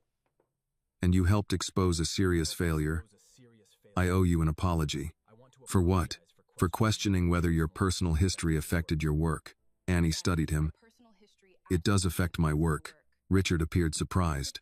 It reminds me what a scholarship means when someone cannot replace it, she continued. It does not change the records. A fair distinction, he said. His tone was respectful now. But Annie trusted it less than his earlier contempt. That night, she returned to the temporary house in Mill Valley. Samuel was asleep in an armchair with the radio playing quietly beside him. Annie covered him with a blanket, then opened her laptop at the kitchen table. She compared Richard's public schedule with the dates of the North Valley meetings. On 3 occasions, he had been in the same cities as the investment group's managing director. It still proved nothing. At 12:17 a.m., an email appeared in Annie's personal inbox. The sender was Vivian Whitmore. The message contained one sentence. "You have no idea who you just helped." There was no attachment. Annie forwarded it to Margaret and Daniel, then shut down the computer. The next morning, 2 federal investigators were waiting inside Ellis and Cross. Margaret met Annie near the elevators before she reached her desk. "Do not answer anything until I'm beside you," she said. "What happened?" Margaret's expression gave nothing away. "A bank account was opened in your name 6 weeks ago. Yesterday, $100,000 was transferred into it from a Bright Path affiliate." Annie stared at her. "That's impossible." "There is also an email," Margaret continued, "in which you appear to demand payment from Vivian in exchange for keeping quiet." "I never sent anything like that." "I believe you." Across the office, one of the investigators closed a file and stood. Margaret lowered her voice. "Now we have to prove it." The investigators introduced themselves as Special Agent Laura Bennett from the FBI's Financial Crimes Unit and Investigator Mark Ruiz from the California Department of Justice. Margaret sat beside Annie in the conference room and placed a legal pad between them. Agent Bennett opened a folder. "Miss Brooks, we're not placing you under arrest. We're asking for your cooperation." Annie kept both hands on the table. "I didn't open that account. We'll get to that. First, do you recognize this email address?" Bennett turned a printed page toward her. The address looked almost identical to Annie's personal account, except one letter had been replaced with a number. "No." The message was sent to Vivian Whitmore's private address 2 weeks ago. It demanded $100,000 in exchange for withholding documents. "I never contacted Vivian outside the review." Ruiz slid another page across the table. "The account was opened online using your social security number, date of birth, driver's license information, and home address. My apartment was broken into. We're aware. My laptop was stolen. We're aware of that too." Annie looked at Margaret. "Then they know someone had access to my information." Margaret answered before the investigators could. "They know it is one possibility." Bennett nodded. "The problem is timing. The account was opened before the break-in." Annie felt the room tighten around her. "Then someone had my information earlier. Who had access to your employment and background records?" "The law firm, my university, the foundation after I joined the review." "Anyone else?" "Probably payroll vendors, insurance companies, financial aid." Ruiz asked, "Did you tell anyone outside the legal team what you found?" "My grandfather knew the scholarship names were missing. He didn't see confidential documents." "Did Mr. Whitmore ever offer you money after you joined the investigation?" "He offered to pay for school when someone followed me." "Did you accept?" "No."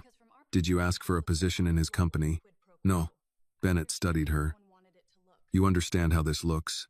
Annie's jaw tightened. "I understand how someone wanted it to look." Margaret placed one hand on the table. "My client has answered the question." Ruiz closed the folder. "We'll need access to her devices, bank records, email accounts, and employment files. You can submit the requests through me," Margaret said. The interview lasted 2 hours. Annie answered every question, but each answer seemed to produce another doubt.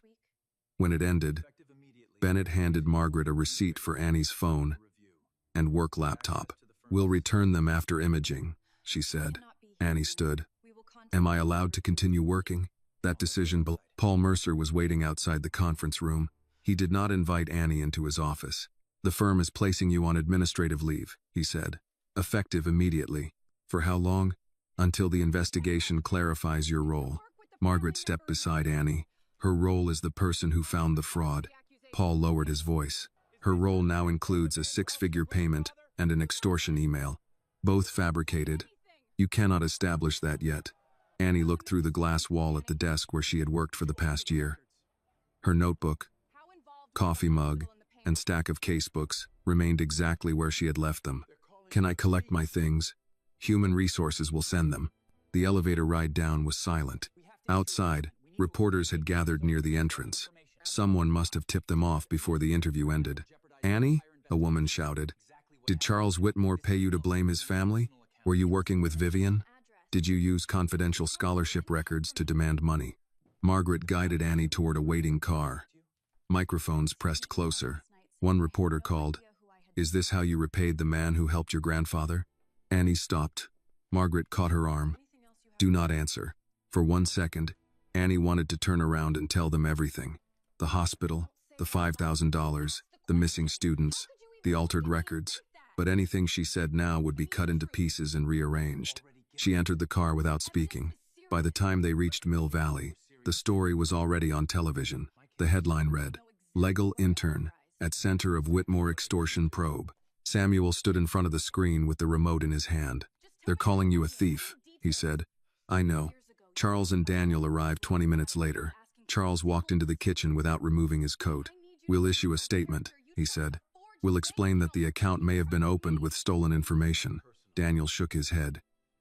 "Not until the investigators confirm that possibility. A premature statement could look like interference." Charles turned to Annie. "Tell me exactly what happened." "I answered their questions." "Did they show you the email?" "Yes." "Could anyone have accessed your personal account?" "It didn't come from my account. It came from an imitation address." "What about the bank account?" "I didn't open it." Charles paced once across the room. "Did Vivian ever contact you privately?" "She emailed last night." Daniel looked up. "What did she say?" "That I had no idea who I had just helped." "Why didn't you tell me?" "I forwarded it to you and Margaret." Daniel checked his phone. It went to quarantine. Charles stopped moving. "Was there anything else?" Annie looked at him. "What are you asking?" "I'm asking whether there is anything you haven't told us." The room fell silent. Samuel turned off the television. Annie's face changed. "You think I did this?" "I didn't say that." "You asked the question." "I need the truth." "I've given you the truth." Charles rubbed one hand over his face. "The evidence is serious. So were the records against you." "That is different." "Why?" "Because I know what I authorized. And I know what I didn't." Charles looked toward Daniel, then back at her. "If there is any detail, any conversation, any request for money." Annie stood. 3 years ago, you believed my grandfather's life mattered without asking for proof. Today, when I need you to believe my character, you trust a forged bank account before you trust me. This is not personal." A bitter laugh escaped her. "For people who are assumed innocent, everything can be called impersonal. That is not fair." "No, it isn't." She picked up her coat. Samuel said, "Annie." She looked at Charles one last time. "Your brother knew exactly what the public would believe about me. A poor black girl helped by a billionaire, then accused of wanting more. He didn't need to prove I was guilty. He only needed to make guilt feel familiar." Charles said nothing. Annie left the kitchen. The next morning, Whitmore Industries announced that Charles had been suspended pending the outcome of the financial inquiry. Richard Whitmore was appointed acting chairman. By noon, he froze every foundation scholarship, canceled the independent review, and announced plans to sell 2 major divisions of the company. Thousands of employees received an email warning of possible layoffs. Annie received a separate notice from her university informing her that her scholarship was under review because of the criminal investigation. She sat at Samuel's kitchen table and read it twice. In less than 48 hours, she had lost her internship, her reputation, and the future she had spent 3 years building. Across the bay, Charles returned alone to his Hillsborough home. The long dining table had been cleared. 14 chairs stood in silence beneath the chandelier. He sat in the same chair Samuel had chosen beside him and looked at the empty place where Annie had been. For the first time, Charles understood that the person who had shown him the greatest loyalty was also the person he had failed when trust became expensive. Annie remained at the kitchen table long after the university notice had gone dark on her screen. Samuel moved quietly behind her, giving her the space he knew she would never ask for.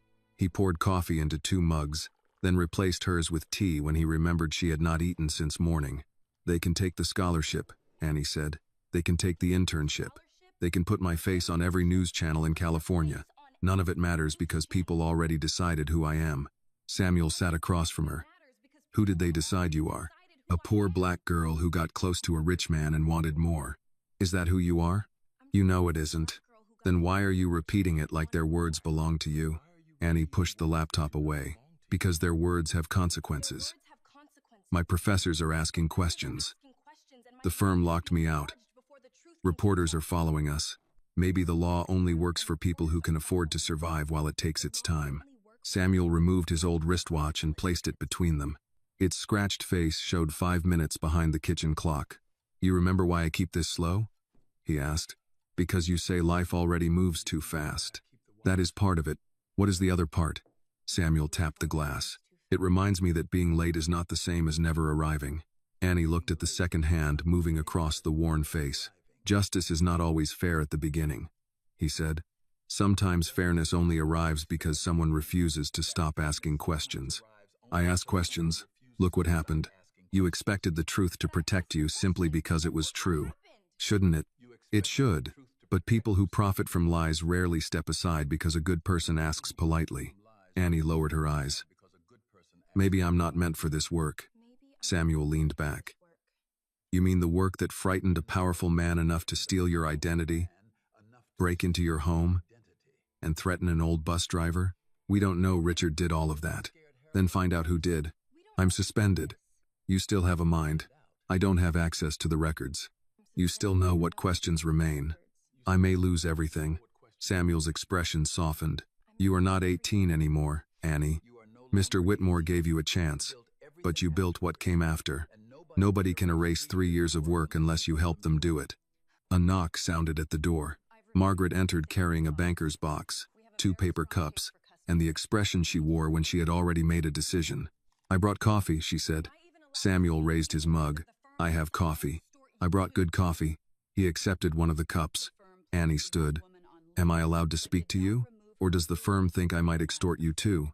The firm placed you on leave. It did not remove my ability to recognize a client being framed. Margaret opened the box and placed several documents on the table. The bank account was created using a copy of your driver's license submitted through an online verification service, she said. The image came from your employment background file. Ellis & Cross had that file. So did the outside screening company. So did Whitmore Industries after Daniel added you to the secure review system. Can we tell who accessed it? Not yet. But we know who completed the bank's in-person verification. Margaret placed a printed photograph in front of Annie. The image showed a man standing at a bank counter in a baseball cap and glasses. His face was partially turned from the camera. Annie studied it. I don't know him. Daniel does. His name is Eric Sloan. He is Richard Whitmore's executive assistant. Samuel stopped drinking his coffee. Is that enough to arrest him? Annie asked. No. The account was opened through a shell identification service. Sloan can claim he was conducting business for someone else, or that the image has been misinterpreted. We need the original footage and transaction records. But it connects Richard's office to the account. It creates a connection. Do not make it stronger than it is. Margaret produced another document. The $100,000 came from a Bright Path affiliate. The transfer was authorized by a financial officer who resigned yesterday. Do we know where he is? No. Annie walked to the window. A security vehicle remained parked across the street. What about the email? The address was created through a privacy service. The sender used a public wireless network near your apartment. So they followed me, stole my records, then built the evidence around where I lived. That is our working theory. The firm may have suspended you, but I am representing you personally. Annie turned. I can't afford you. I did not mention a bill. I don't want charity. Margaret gave her a flat look. This is professional responsibility, not charity. You discovered the scheme while working under my supervision. I will not watch someone turn that work into evidence against you. Samuel nodded toward her. I like this woman. Margaret took out a yellow legal pad. Now tell me every person who knew you had identified Richard's connection to North Valley. Annie listed Charles, Daniel, Margaret, Leonard, Eleanor, and possibly Vivian. What about the student records? Margaret asked. Richard knew we had them. And the deleted letters? We had not found those yet. Margaret stopped writing. What deleted letters? Annie explained that the original scholarship recipients must have received approval before their names disappeared. Some would have contacted the foundation after their funding was postponed. If those complaints reached Charles, he would have known something was wrong, she said. But he said he never saw them. Then where did they go? The foundation's correspondence system. Margaret considered it. Which office controlled incoming complaints?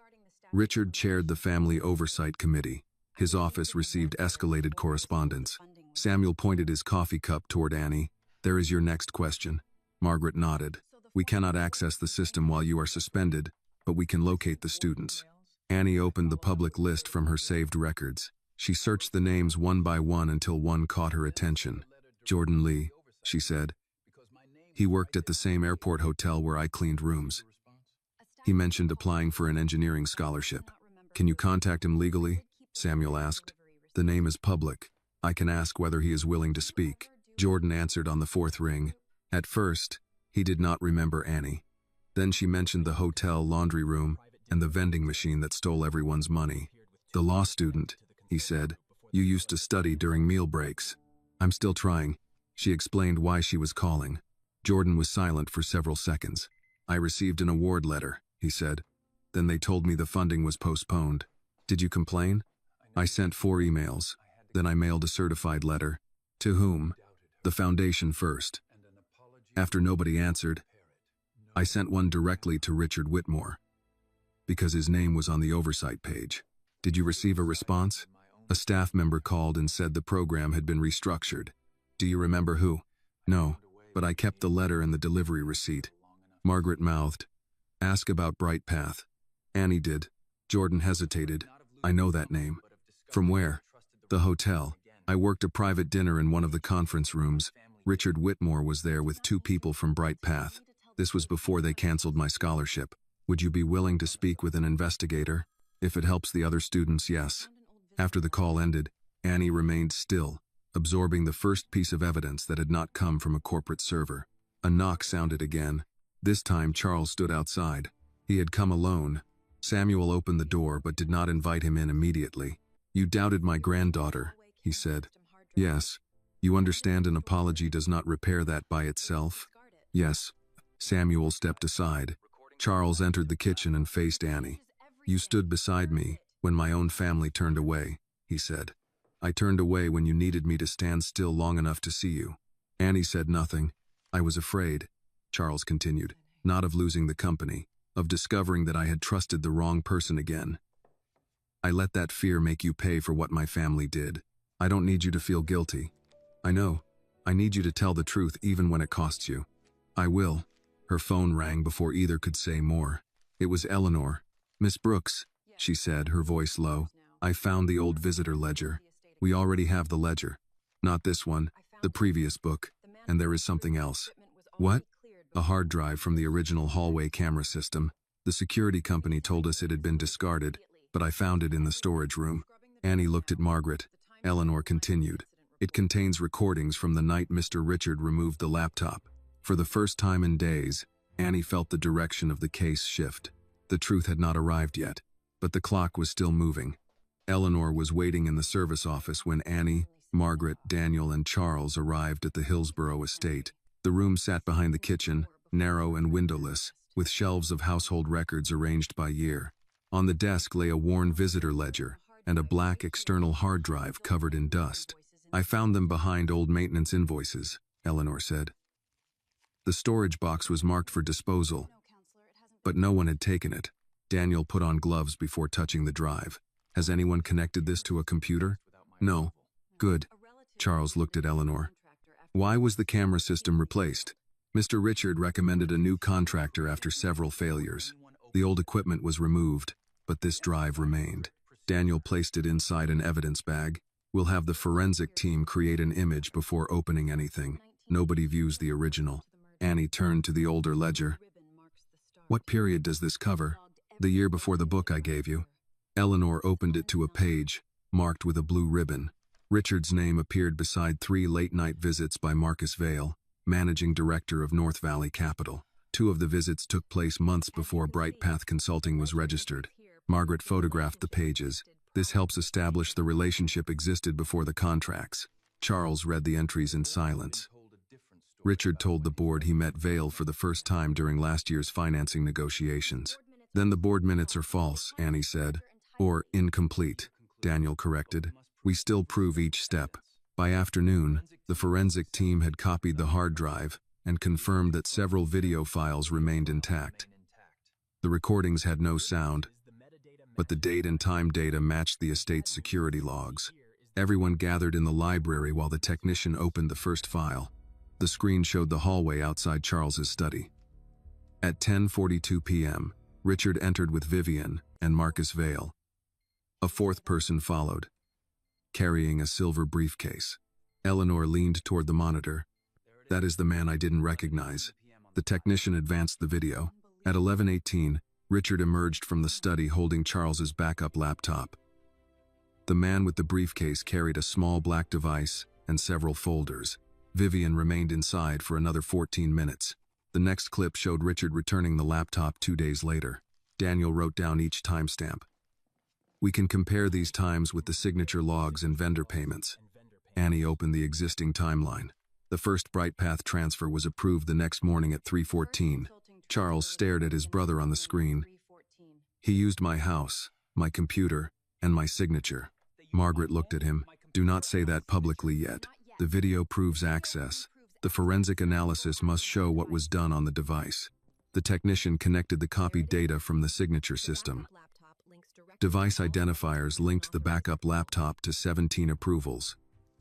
9 occurred after Richard's recorded visits. 3 matched communications between BrightPath and North Valley.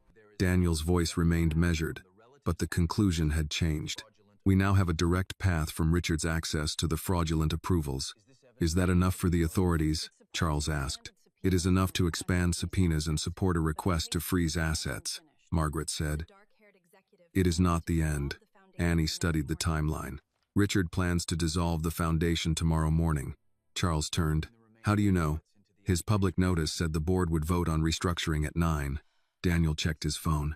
The proposed resolution transfers the foundation's remaining assets to a newly created educational trust. Who controls the trust? Margaret asked. Daniel scrolled through the attachment. 3 trustees. Richard appoints 2. Annie looked at the balance sheet. If they approve it, he moves what remains beyond the current board's control. Charles picked up his phone. I'll call the directors. Margaret stopped him. Several of those directors supported your suspension. A phone call will not stop the transfer. Then what will? A temporary restraining order. Daniel nodded. We need to show immediate risk, probable wrongdoing, and harm that cannot be repaired once the assets move. Annie placed the scholarship list beside the financial records. The harm is already documented. Students lost tuition, housing, and enrollment. Because the awards disappeared. Margaret looked at her. We need declarations. Jordan Lee agreed to speak. I can contact the others. You cannot coach them. I'll ask what happened and let them describe it. For the next 4 hours, Annie called students from the original list, while Margaret listened. Some numbers no longer worked. Others went to voicemail. 6 students answered.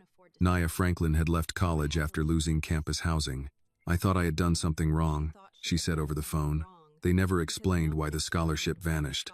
Isaiah Turner had used credit cards to cover tuition after returning from military service. Maria Alvarez had delayed nursing school to help her mother through chemotherapy. Each agreed to provide a sworn statement. Annie typed their words without improving them. Margaret corrected only dates and identifying information. Keep their language, she said. A declaration should sound like the person who lived it. Near midnight, Daniel returned from a call with federal investigators. They're willing to seek warrants for Richard's office and North Valley's records, but not before tomorrow's meeting. Then we file now, Margaret said. The legal team worked at the library table while Charles paced between the windows and the fireplace. Annie assembled the scholarship declarations. Daniel prepared the corporate records. Margaret drafted the emergency petition for San Mateo County Superior Court. Charles stopped beside Annie. Will the students have to appear? Not tomorrow. Their declarations can support the request. And after that, they may be interviewed. He looked at Nia Franklin's statement. She left school because of this. Yes. I approved the annual reports that claimed she had been paid. You did not know the list was false. I did not ask enough questions. Annie looked up. Being deceived does not make you guilty of the theft, but it does not erase your responsibility to supervise what carried your name. I know. It was the first time he accepted the distinction without defending himself. At 2:30 a.m., Margaret submitted the petition electronically. A judge agreed to review it before the morning vote. No one went home. Eleanor brought scrambled eggs, toast, and coffee at dawn. Samuel arrived with a security driver shortly afterward, refusing to remain in Mill Valley, while Annie worked through the night. You look terrible, he told her. Good morning to you too. You need food. I had toast. One piece? Tfa. He nodded. Then I withdraw half the criticism. At 7:18, Margaret's phone rang. Everyone stopped speaking. She listened, thanked the caller, and ended the call. The judge granted the temporary order. The foundation assets are frozen until a hearing. Charles released a breath. Daniel gathered the evidence files. Richard does not know yet. Let him walk into the meeting believing he still controls the vote, Annie said. Charles looked at her. You want him surprised. I want him unable to move the money before he understands what we have. Margaret closed her briefcase. We also need the board, the investigators, and the public to understand this is not a family argument. Annie placed the declarations on top of the file. Then the students come first. By 8:30, the team entered Whitmore Industries through a private garage. Reporters crowded the main entrance. Employees watched from office windows, waiting to learn whether the company would be divided and sold. Inside the boardroom, Richard stood near the glass wall, speaking quietly with two directors. The resolution dissolving Whitmore Foundation lay at every seat. He smiled when Charles entered. You no longer have voting authority, Richard said. Charles took the chair opposite him. I'm aware. Richard noticed Annie. Then Margaret and Daniel carrying sealed evidence boxes. His smile weakened. What is she doing here? Margaret placed the court order on the table, preventing you from moving another dollar. Richard read the first page. The color drained from his face, though his voice remained controlled. This is temporary. So is power, Samuel said from the doorway. Everyone turned. Samuel stood with one hand on his cane, and his old watch visible beneath his cuff. Annie crossed the room to him. You weren't supposed to come upstairs. I rode too far to sit in the lobby. Richard looked from Samuel to Annie. This meeting concerns corporate governance, not personal theater. Annie placed the students' declarations beside the proposed resolution. No, she said. It concerns the people whose futures you converted into numbers. Outside the boardroom, federal agents stepped off the elevator.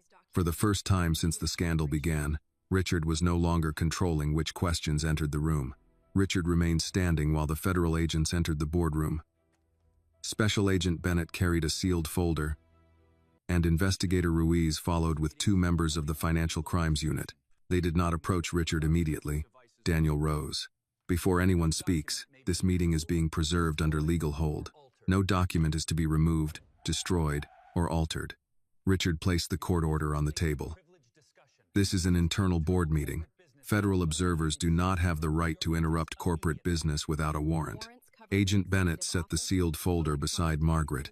We have warrants for your executive office, your electronic devices, and records connected to North Valley Capital, Bright Path Consulting, and the Whitmore Foundation. Several directors shifted in their seats. Richard looked at Charles. You brought federal agents into your own company? Charles remained seated. Your choices brought them here. Richard laughed once. You have been suspended. You no longer speak for Whitmore Industries. No, Charles said, but the evidence still speaks for itself. Margaret distributed copies of the temporary restraining order. The court has frozen all remaining foundation assets. This board cannot dissolve the foundation, transfer its funds, or appoint trustees to the proposed replacement entity. A director named Howard Bell removed his glasses. On what basis did the court grant this? Evidence of fraudulent transfers, falsified scholarship records, and immediate risk that additional assets would be moved beyond recovery, Margaret said. Richard looked down the table. Temporary orders are granted without hearing both sides. This proves nothing. You're right, Annie said. The order is not the proof. She placed the original scholarship roster on the screen. Beside it appeared the altered list. The proof begins with the names. Richard looked at her. You are still under investigation for extortion. You have no standing to address this board. Margaret answered before Annie could. Miss Brooks is not appearing as counsel. She is presenting factual work completed under licensed supervision. The investigators are aware of her status. Agent Bennett added, evidence recovered yesterday supports the conclusion that the account in Miss Brooks's name was created using stolen identification. Richard's expression did not change, but his hand moved away from the proposed resolution. Annie began with the first vendor. She explained how Bright Path had billed for workshops that had no venues, instructors, attendance records, or materials. She showed how the contracts had been divided to remain below the threshold requiring additional approval. Then she moved to the scholarship records. These 312 students were approved, she said. Their files contained transcripts, enrollment verification, award letters, and signed acceptance forms. 6 weeks later, their names were removed. The payment totals remained unchanged. A photograph of Nia Franklin appeared on the screen beside her declaration. Nia lost campus housing when her award disappeared. Maria Alvarez delayed nursing school while caring for her mother. Isaiah Turner used credit cards to remain enrolled after military service. These were not incomplete applications. They were people whose names were replaced, so the money could be reported as distributed. Richard leaned back. Even if the program was mishandled, that responsibility belonged to Vivian. Vivian was seated near the far wall with her attorney. She had been brought in under subpoena before the meeting began. Until that moment, she had said nothing. Daniel displayed the visitor ledger and security footage. The board watched Richard enter Charles's study with Vivian, Marcus Vale, and the Bright Path director. They watched him leave carrying the backup laptop later linked to 17 unauthorized approvals. Richard looked at Daniel. I had permission to use that office. Did you have permission to use Mr. Whitmore's electronic signature? Daniel asked. No. Did you remove the laptop? I carried it to a meeting room. At 11:18 at night? We were reviewing documents. Why was the hallway camera disabled? For privacy. Why did you tell the board you first met Marcus Vale during last year's financing negotiations when this ledger records 3 earlier meetings? Richard glanced toward the directors. Informal introductions are not negotiations. Annie changed the screen to the loan agreements. North Valley Capital obtained lending rights that allowed it to force asset sales if Whitmore's share price remained below a set level. At the same time, money disappeared from the foundation, public confidence collapsed, and North Valley prepared offers for the company's most valuable divisions. Howard Bell looked at Richard. You presented those loans as emergency flexibility. They were approved by the Finance Committee, based on information you provided, Charles said. Richard turned toward him. And you signed the reports. I did. The room quieted. Charles continued. I failed to supervise the foundation. I trusted people because they were family. That was my responsibility. But I did not authorize false recipients, fabricated vendors, or a plan to sell this company after its value was deliberately damaged. Richard stood straighter. Then prove I did. Vivian finally spoke. He already has. Richard looked at her. She placed a small digital recorder on the table. Her attorney said, My client is cooperating with federal investigators. You recorded me? Richard asked. Vivian's mouth tightened. I learned from watching you record everyone else. Agent Bennett connected the device to the boardroom system. The audio began with the sound of glasses and distant music. Richard's voice followed. Charles will protect the foundation until it buries him. Once the board removes him, North Valley takes the medical division. We move the remaining assets into the trust, and the rest can be sold. Vivian's recorded voice asked, What about the intern? Richard replied, She is perfect. Young, poor, grateful, and black. The public will believe she wanted more money, long before they believe a Whitmore stole it. No one moved. The recording continued. Put the account in her name. Let the press do the rest. Agent Bennett stopped the audio. Annie had known what Richard believed about her. Hearing him say it still struck with force. She felt Samuel's hand settle over hers. Richard looked around the table. That recording was obtained illegally. Your attorney can raise that issue in court, Bennett said. Stand up and place your hands where I can see them. Richard did not move. You think this company survives without me? He asked Charles. The banks will tear it apart. The stockholders will sell. Thousands will lose their jobs, and she will still be an intern nobody remembers. Charles looked toward Annie. She remembered 300 names you erased, he said. That is more leadership than you have shown in your entire life. Ruiz stepped behind Richard and secured the handcuffs. As the agents led him toward the glass doors, flashes from cameras outside the boardroom reflected across the walls. The room where Richard had controlled votes, contracts, and reputations had become the place where his own words condemned him. Vivian lowered her eyes as agents collected her recorder. She had exposed Richard, but no one mistook cooperation for innocence. Howard Bell looked at Charles. What happens now? Charles turned to the students' declarations. We restore every legitimate scholarship. We cooperate with investigators. We stop the sale of the divisions, and we tell the public what happened. One public statement will not repair the company, another director said. No, Charles replied, but accepting responsibility is where the repair begins. Outside the boardroom, reporters were already gathering around the elevators. Daniel advised Charles to let legal counsel speak first. Margaret agreed. Annie looked through the glass at the microphones and cameras. For weeks, other people had told her story for her. They had turned a hospital payment into a bribe, gratitude into greed, and her silence into guilt. She picked up the original scholarship list. I'm going out there. Margaret studied her. You do not discuss evidence outside the approved statement. I won't. What will you say? Annie looked at Nia's name, then Isaiah's, Maria's, and the hundreds beneath them. The truth about why this matters. Charles moved beside her. They will try to make this about me. Then don't let them. The elevator doors opened. Annie stepped forward carrying the names Richard had believed no one powerful would remember. Annie stepped out of the elevator carrying the original scholarship list against her chest. The lobby below was crowded with reporters, camera operators, employees, and several students whose awards had been frozen. Charles walked beside her, but when the microphones rose, he stopped half a step behind. A reporter called out, Miss Brooks, did Charles Whitmore pay you to protect him? Another shouted, were you working with Vivian Whitmore? Margaret moved closer, ready to end the questions. But Annie raised one hand. My name is Annie Brooks, she said.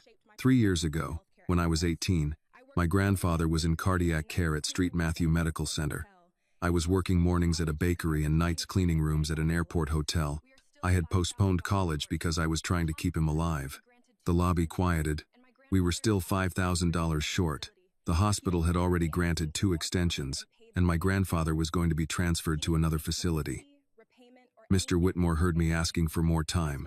He paid the balance without asking for publicity, repayment, or anything from my family.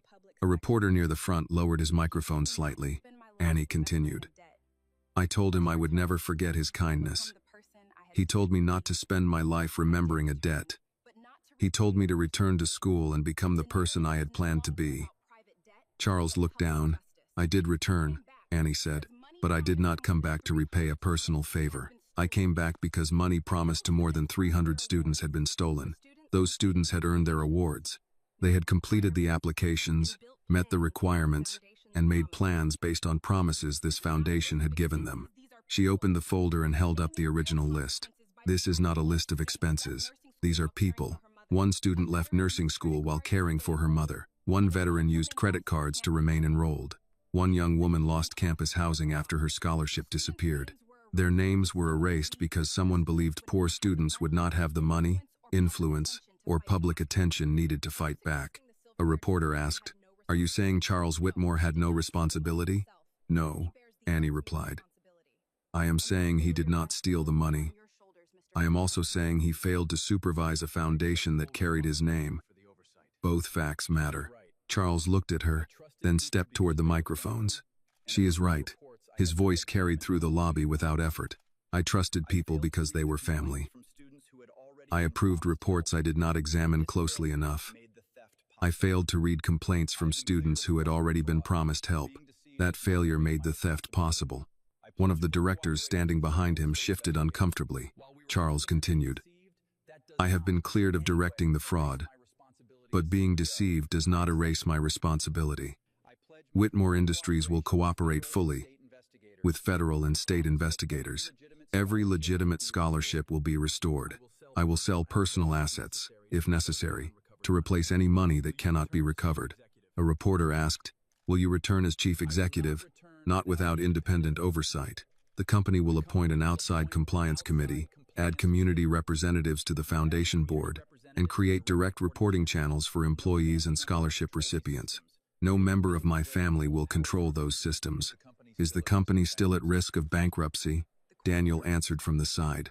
The court order has stopped the transfer of foundation assets. The fraudulent lending arrangements are under review. Several banks have agreed to suspend enforcement while the investigation continues.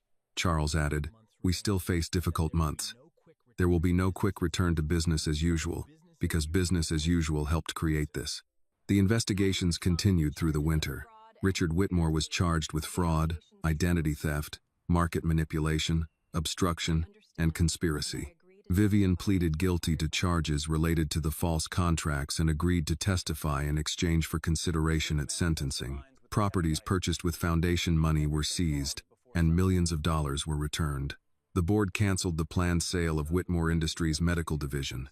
Independent auditors rebuilt the company's financial records, and the banks restructured the loans after North Valley Capital's role became public. Some projects were delayed, and several executives resigned, but the company avoided bankruptcy. Thousands of employees kept their jobs. Annie was cleared when investigators proved that Richard's assistant had used her stolen records to open the account. The university restored her scholarship. Ellis and Cross ended her suspension, but Annie did not return immediately. She spent the remainder of the semester helping Margaret contact students whose names had been removed. Charles offered her a financial reward. She refused. He offered to pay the rest of her education. She refused that too. "What do you want?" he finally asked. They were sitting in the Whitmore Foundation conference room, where the altered scholarship lists had once been approved. Annie placed a proposal in front of him. Restore every award. Create an emergency fund for students whose families face medical crises. Add legal support for recipients dealing with housing, debt, or discrimination. And let students have representatives on the board. Charles read the proposal. "Nothing for you? This is for me." He looked at her. "This is what the $5,000 meant," she said. "Not rescue. A chance." The new board approved the reforms. Charles later offered Annie a part-time position in the legal department while she completed her degree. "You know I'm not a lawyer," she said. "I know, and I won't agree with you just because you helped my family. That is why I am asking." She accepted under Daniel's supervision, with written duties and the same review process required of every other candidate. 4 years later, Annie graduated from law school and passed the California bar. She spent 2 years at a nonprofit legal aid organization before returning to Whitmore Industries through an independent hiring process. At 27, she became Associate General Counsel for Corporate Ethics and Foundation Oversight. She was not Charles's most trusted advisor because she defended him. She was trusted because she told him when he was wrong. At the Foundation's annual scholarship ceremony, Samuel sat in the front row wearing his old watch. He still kept it 5 minutes slow. Charles sat beside him instead of at the head table. A girl of 18 approached Annie after the ceremony. "My father is in the hospital," she said. "I may have to leave school." Annie asked her name, listened to the details, and directed her to the Foundation's emergency assistance program. Charles joined her after the girl walked away. He noticed the worn business card Annie had taken from her wallet. "You still carry that? You told me to build a future with the chance you gave me. I keep it to remember where that future began." Charles looked toward the students gathering with their families. He returned far more than $5,000. Annie shook her head. "Kindness is not a debt," she said. "We only have to pass it to the next person." Samuel checked his slow watch and called from the front row. "If you two are finished solving the world, lunch is getting cold." Annie laughed and slipped the card back into her wallet. Years earlier, Charles had believed his kindness would disappear in a hospital hallway. Instead, Annie carried it through work, study, humiliation, and a fight against people who believed money could bury the truth. She had not returned to save a billionaire. She had returned to protect what his kindness had once given her, a fair chance. The story reminds us that true kindness is never wasted. A small act of compassion can give someone the strength to rebuild a future, while gratitude becomes most meaningful when it is passed forward. It also shows that loyalty does not mean blind obedience. Real loyalty requires honesty, courage, and the willingness to confront wrongdoing. Justice may come slowly, especially when money and power protect the guilty, but one person who refuses to stay silent can help restore dignity, opportunity, and hope to many others. This video is a work of fiction created with the assistance of artificial intelligence. All characters, events, and situations are not real and do not represent any actual people or true stories. The content is intended for storytelling and emotional illustration only.